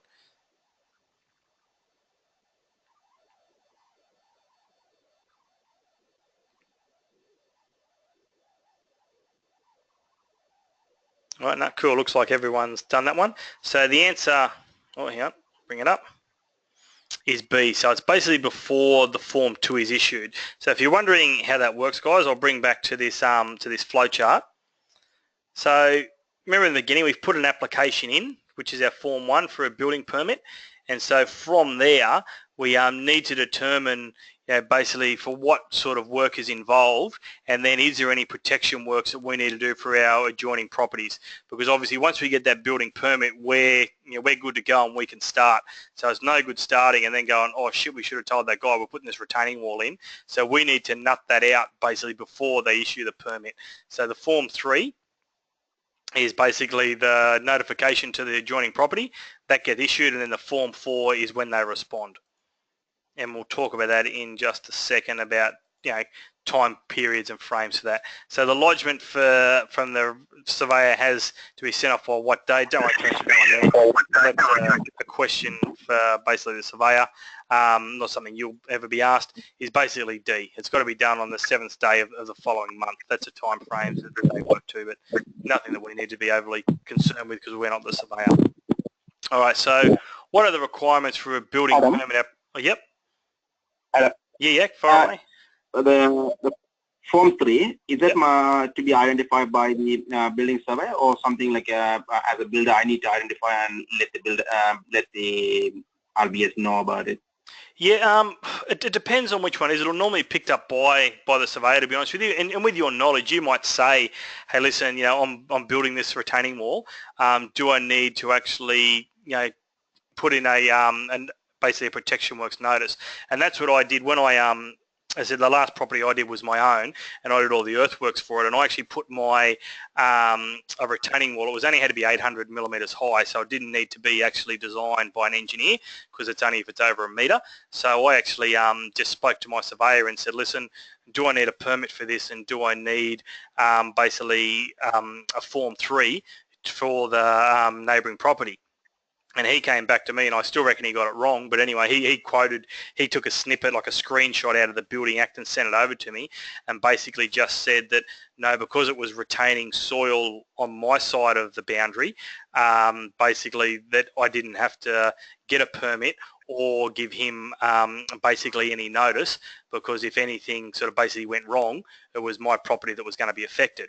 And I would have thought that if there would have been a collapse, and obviously it would have gone on to his side of the property, but maybe because it was only 800 millimeters high, he didn't see that the danger to his property was very big, and the house is probably on his side is a couple of meters back from the boundary. So yeah, in your question, it'd be something that he would definitely tell you, but I think as the builder, it's definitely worth just consulting with our surveyor and saying, hey, listen, do I actually need this? And at least being confident that we are doing the right thing. So for example, like if builder thinks and like that telling him is make like a more issue. Yep. So he thought like do it without telling him. Is that an issue for builder or surveyor? Sorry, without telling the owner, like the owner of the adjoining property? Or no, if the builder decided not to talk. Yeah, that's right, yeah. Yeah, so, so what I would do, honestly, I would just ask the surveyor, and if the surveyor says no, then I'd just leave it at that, and then and if the owner of the neighbouring property says, hey, what are you doing? Then you just say, look, I'm actually building a retaining wall here. I don't need, as per my building surveyor's advice, it wasn't something they had to notify you about. But most people don't really know too much about it anyway. But I think it's not a bad thing, to probably just good sort of people management skills, because we know how much of a pain in the ass owners can be sometimes. Like, oh, you got all your utes on the street, I can't get out, and all this sort of stuff. So it's not one of those bad things. Just to say, hey, listen, my name's Adam. I'm going to be building the property next door. Just be aware that we are going to put a retaining wall down there, but it's all been designed, and the surveyors actually it's all getting certified, blah, blah, blah, because most owners wouldn't even have a clue what a Form 3 or a Form 4 was, and that we even had to tell them. So I'd probably just do it out of respect and sort of good people management, just to let them know there was a retaining wall there, but I wouldn't even mention that we had to get their approval, or it's just going to confuse them. Okay, sure. Cool. So then what are the requirements for a building permit application? So pretty self-explanatory. Let's go through these quickly. It's really just that flow chart before. We complete the building permit application, owner agreement of the builder surveying appointment. So now they obviously, once they agree, they've got to appoint them. The builder's contract details and obviously the correct amount to go on there. We need to know our builder's warranty insurance, a copy of the title with the land or the relevant plans of subdivision.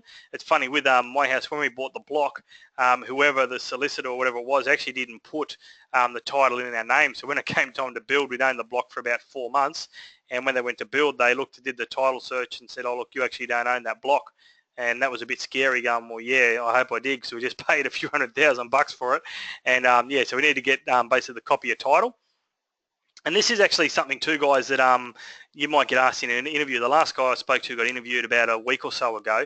He sort of asked him and said, what do you actually need for your building permit application? And it actually talks about in your Building Act, basically how you need, 3 sets of plans, 3 sets of specifications. I'll find the page in case you actually want to tab that up. Just give me a second. I'll find that in a second. Actually, I haven't got a tab on it, I don't think. Give me 1 second. Oh, it's in the building regulations, sorry. So if you wanted to tab it in the building regulations, it does talk about you need 3 copies of the drawings and what scale they've got to be on. And that was one of the things the guys got asked in his interview, and the one that he forgot to actually mention was how he needs to have a copy of the title. So I think Rob's going in for his interview tomorrow, so maybe that's Rob 1, having the back of your mind to mention that you need to have the copy of title with all this stuff as well. Obviously, evidence of ownership if the owner's name is not on the title, which is what I had. So you might have rates notices or something like that.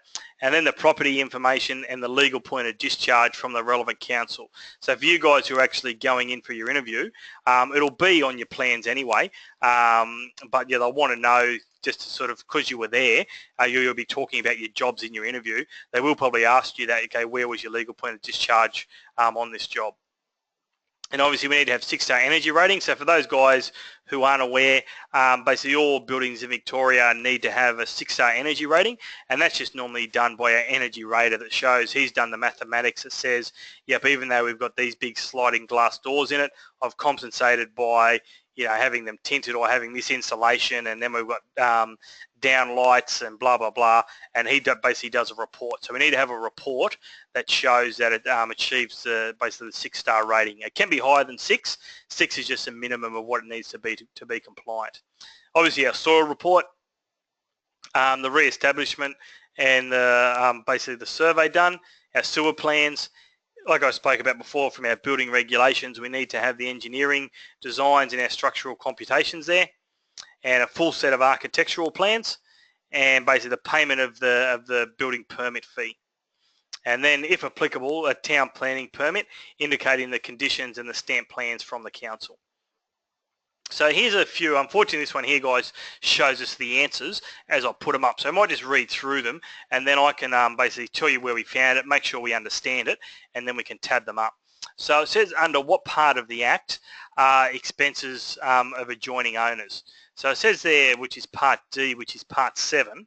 So that's basically Part 7 of our Building Act, and it would talk about where basically who we've got to pay the fees as the builder or the owner of the property, not the person who lives next door. So it says how long, so this is one thing that we definitely want to know, and we want to tab.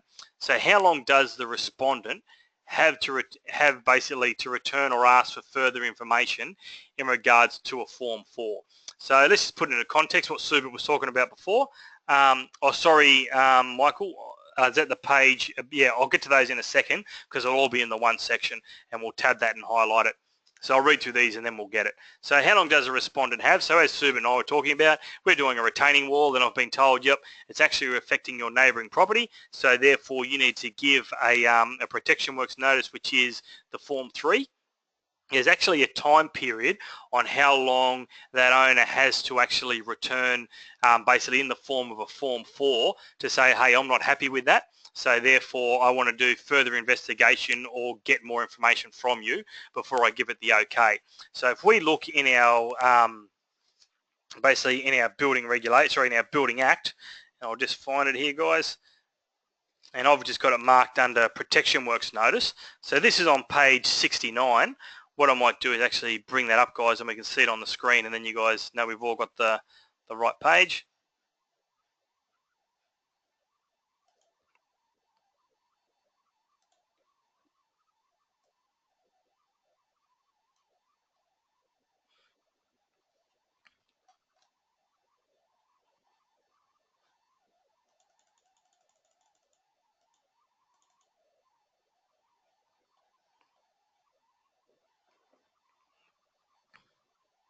All right, so it should be section 7.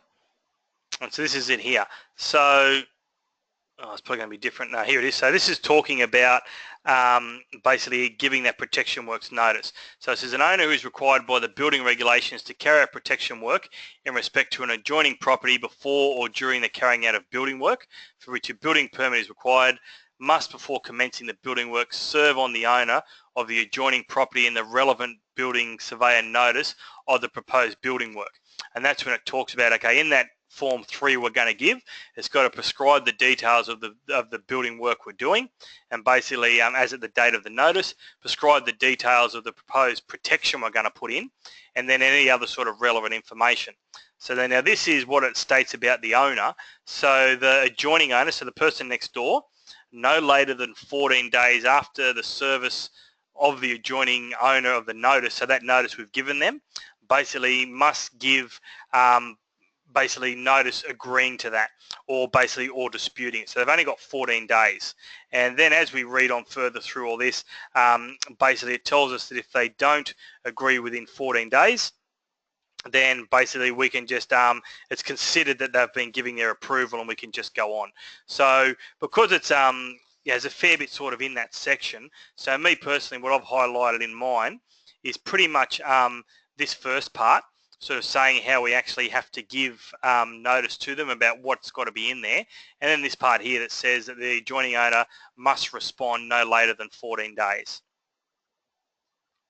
So that's what I've got highlighted in mine, and I've just basically called that tab in my book Protection Works Notice. So then I know then straight away what it is that I'm actually going for when I'm looking in the tabs, because yep, okay, that's, or you can maybe, if you want to call it Form 4 compliance or something like that. But to me, Protection Works sort of made a lot of sense.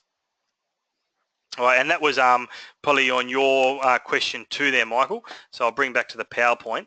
And it said under what part of the Act, and it's under Part 7, which is actually on that's where it starts on that page 69 on my book. And if you've got an older version, yeah, it might be on page, what's that, 68. So it's section 7 is basically where it all starts about doing our protection works or our protection notices for our adjoining properties. So I'll give you guys a minute to basically highlight and tab that.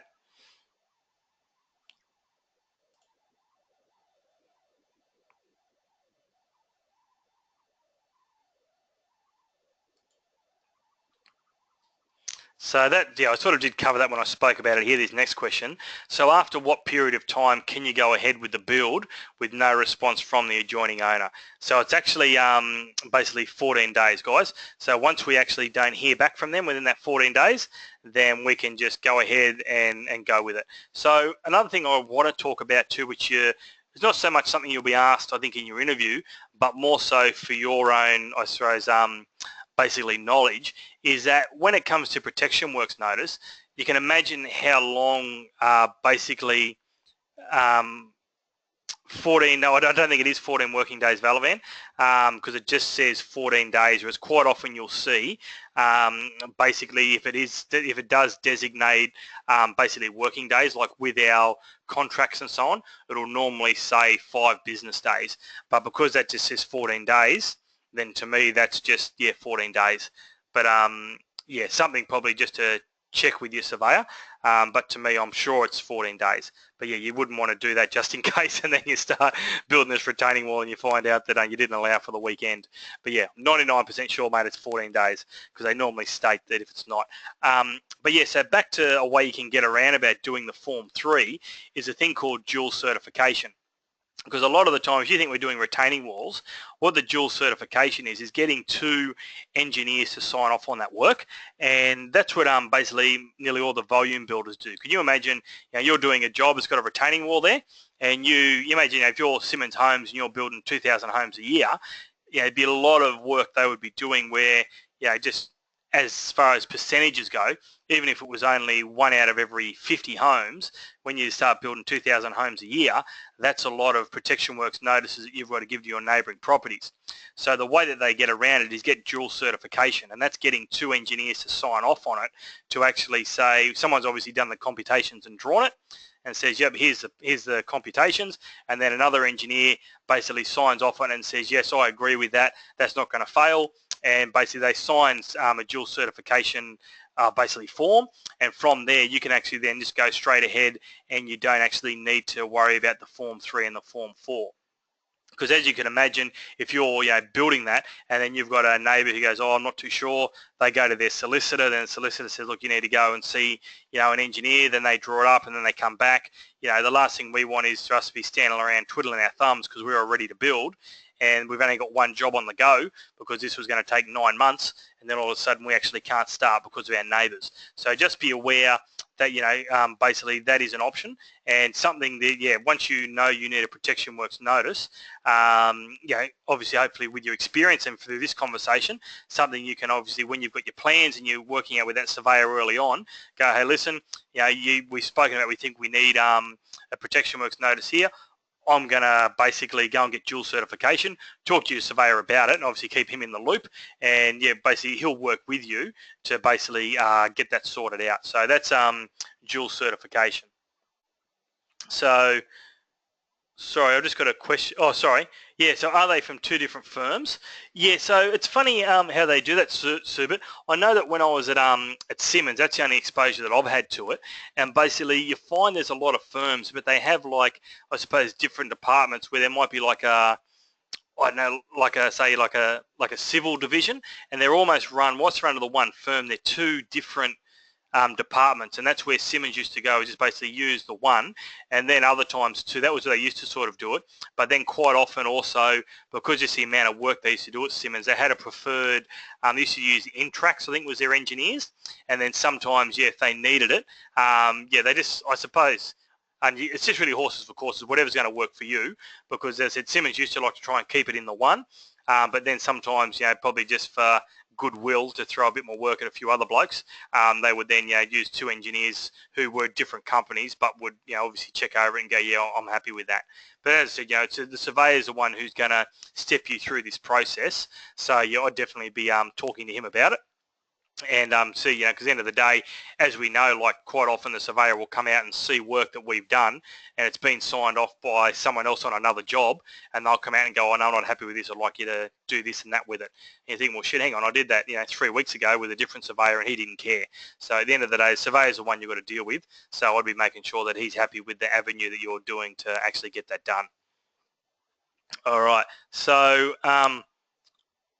these ones here, guys, so this is just still part of the actual presentation, and what these are just basically some examples of some Protection Works notices and some building permits and so on. So basically that just shows us our Form 3 there, and it's just got the basic stuff up the top, what the adjoining property owner's name and address is, who the relevant building surveyor is. This is a company that basically a lot of the builder registration clients use, called basically Red Texters. And then, it's just basically very generic form, what the address is, what the adjoining address is, what the location of the work is, and then actually what the proposed Protection Work's going to be. So basically that's how those forms look. And then, depending what it was, you're probably going to, put some structural computations there or whatever, something that's going to align to the work as well. So that's basically, then here's the Form 4. This is what the Red Texter one looks like, and this is same thing, very generic. And as we see, I'm sorry that it's a bit, I might actually take that off the slideshow so I can increase the size a little bit. So as you can see, it's just got its generic stuff in here, and then it says, in accordance with Section 85 of the Building Act, I hereby respond to the notice served on me by the owner, and I agree to the proposed protection work, or I disagree for these reasons. And then, or 3, I request further information. And they sign it, and whichever one they obviously choose then determines the next avenue that we basically go down. And it talks about here, about the 14 days in there they've got to respond. And then here's one here, which is basically a copy of the Form 5. So it's the application for basically the occupancy permit. And it's in there, saying it's just got all the very generic stuff on there. This is the sort of stuff that he's ticking off. Has it got the insulation? Is basically of all the stormwater done? Is there? We've got the termite certificate. Have we got our electrical certificate?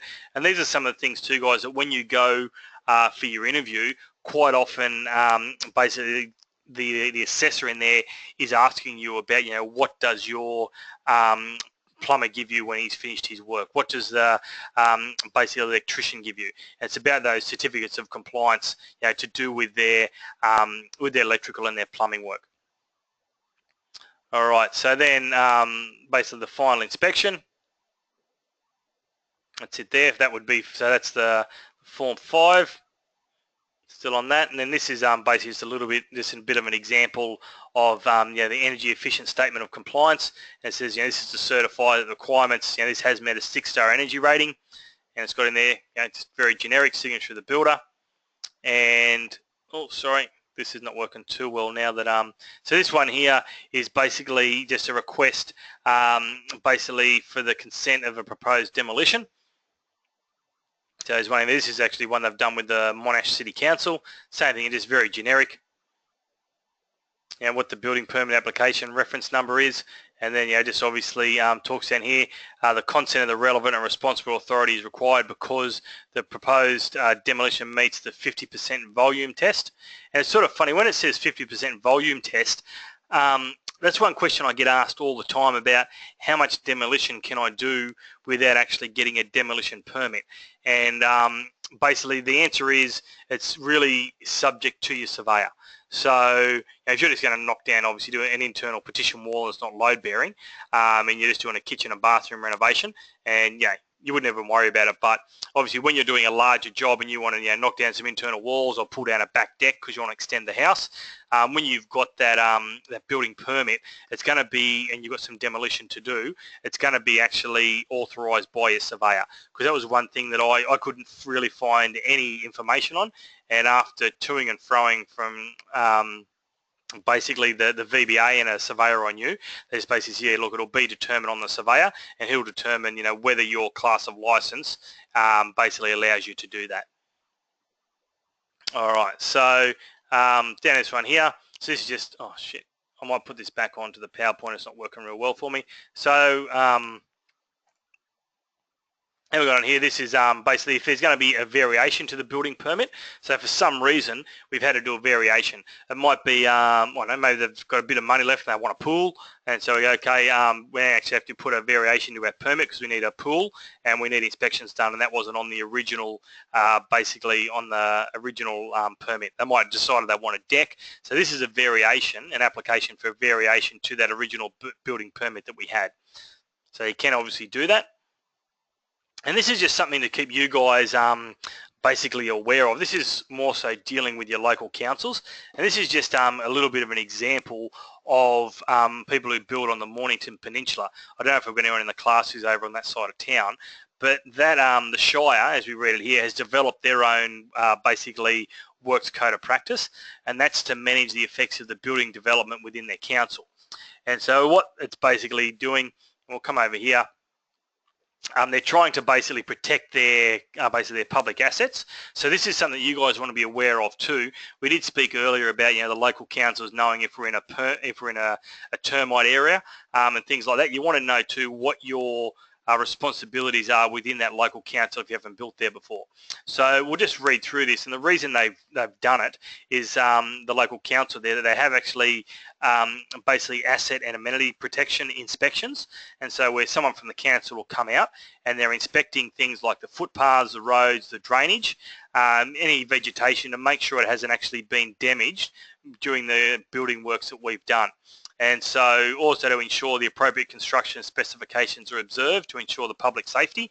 So that might be, you know, talking about, I don't know, maybe having silt barriers, you know, obviously your site fencing, not having your skip on the nature strip, things like that. And they're trying to encourage the owners, the builders, the contractors and the suppliers to act responsibly when conducting their building work and ensure the environment's protected, and also ensure that the general community is not covering the cost of repairing those assets from the private construction work. So it talks about what they do here. I won't read through the whole thing, but basically what they do is when they get a building permit from the surveyor, then basically the Shire officer comes out and does an inspection. And then he's going to do basically inspections throughout basically the build, and it talks about a third of the way down there. If inspections are required, you'll be notified by way of an invoice for the prescribed asset and amenity inspections for basically $150. And so these are the sort of things that you want to make sure that we're complying with, because at the end of the day, you know, normally the first we hear about it when we're working in a new shire is we get the fine and say, hey, you didn't tell us to come out because you were starting work, and therefore we couldn't inspect your, you know, your footpaths or whatever else, and here's a $500 fine. So we just want to be aware of these sorts of things when we're building in council shires that we're actually not used to. And so on here, they still then talk about basically within the shire, they want to know things about, you know, also stuff like your traffic plans. Have you got those in place? You know, what are you doing to manage your dust?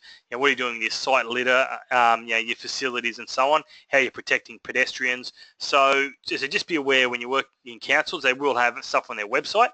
And this one here, down at the very bottom, basically someone you could email if you're working in the Mornington Peninsula at the customer serve or custserve@mornpen.vic.gov.au. You can ring them up. So that's what I'll be doing, guys. When you're building in a shire that you don't know, just ring up the local council, and maybe even your surveyor can help you out because he's probably, you know, basically worked in that area. But I'll definitely give him a ring and just make sure you're meeting your obligations, because the last thing you want is, you know, a few $100 fine because you haven't notified them with enough notice and they haven't been come out and do what they need to do. All right, so that's pretty much the presentation that we were going to go over tonight. Just give me 1 second. I just want to make sure that I didn't actually miss any of these handouts just to show you guys. So just give me 1 second.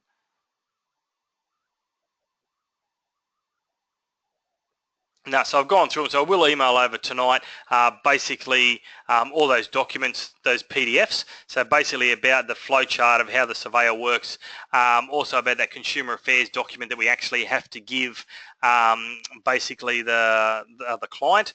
I'll send that one over.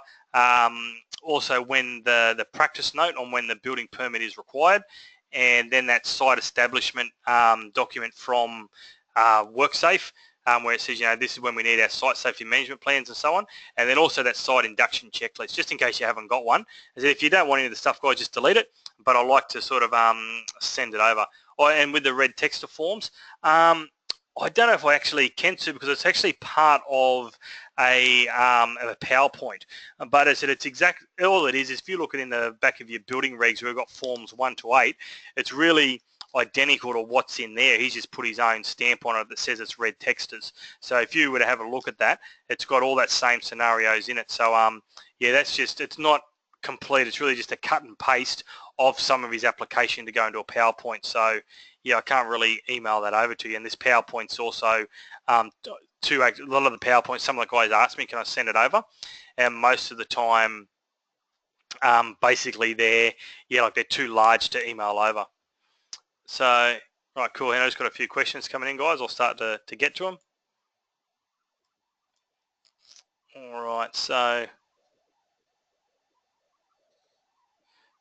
Michael just says, what are the building permit applications for a new dwelling by a registered building practitioner? Not too actually sure what you mean. You mean what's the process there, Michael? If you wanted to actually go and get a building permit, whereabouts do you start? Is that sort of what you're getting at? Oh no, so sorry, yeah. So what page was that on? Okay, so what are the building permit applicators for new? Oh, okay, yeah, cool. Now I get what you mean. Yep, cool. I'll find that, mate. Yeah. So what I think Michael's asking me is about what we need to put in our building permit application, and I'll just find that for you, mate. All right, so it's in. It was question 7. Let's bring it back up, mate. We'll find question 7.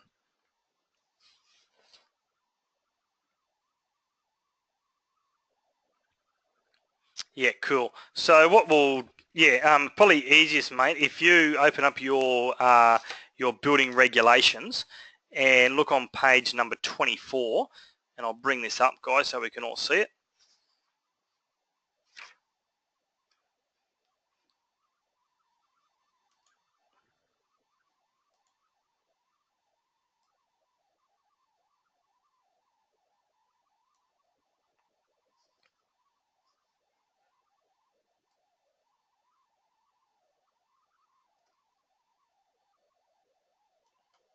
All right, so 1 second, guys. So yeah, you found it, cool. So if the other guys, if you're wondering, when it talks about your application for your permit, so this is in the building regs, and on my book it's on page 24.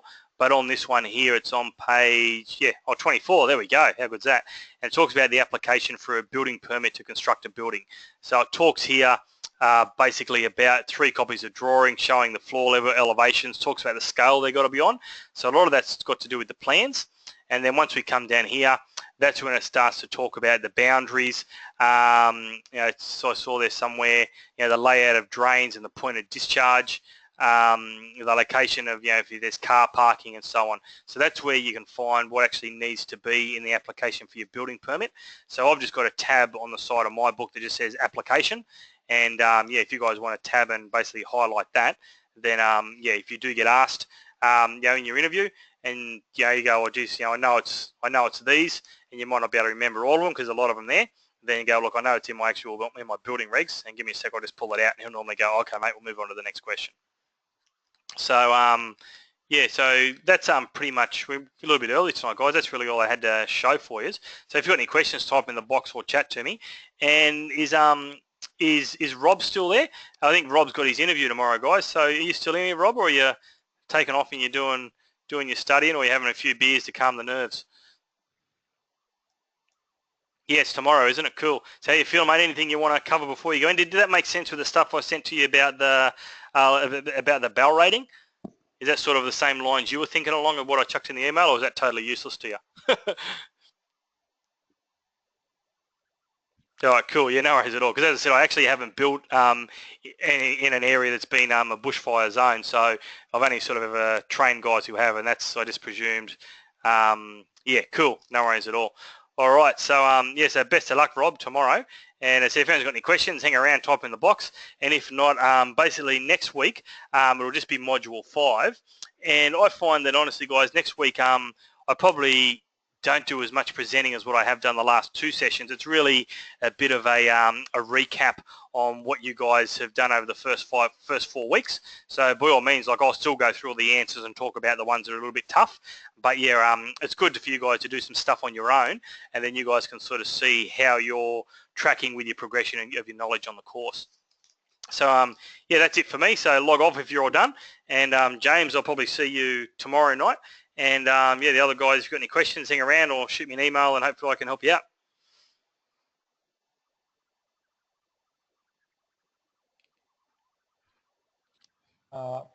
Adam. Yeah, mate. Subert here. Yeah, how are you, Subert? Subert. Yeah, how are you? Pretty good, Thank you for helping. Yeah, I sent you another email just before the class. Did you have it? I was thinking that if you have time, can we spend 2 minutes of your time? Yeah, mate. Yeah, we can do it now if you like. Do you mind if I actually put that up on the screen so we can both see it? Is that all right with you, or you don't want everyone to see it? Yeah, go ahead. Okay. Yes. So let's have a look. I've just got that many bloody screens open, mate. It's hard for me to see what I'm doing here. You got no idea. It looks like I'm steering a spaceship with all these computer screens going on. I think what I might do, I'm actually stop the recording. We don't need to record any more of this, so we don't all this on YouTube for the rest of our lives. 1 second, mate. Let's stop the recording.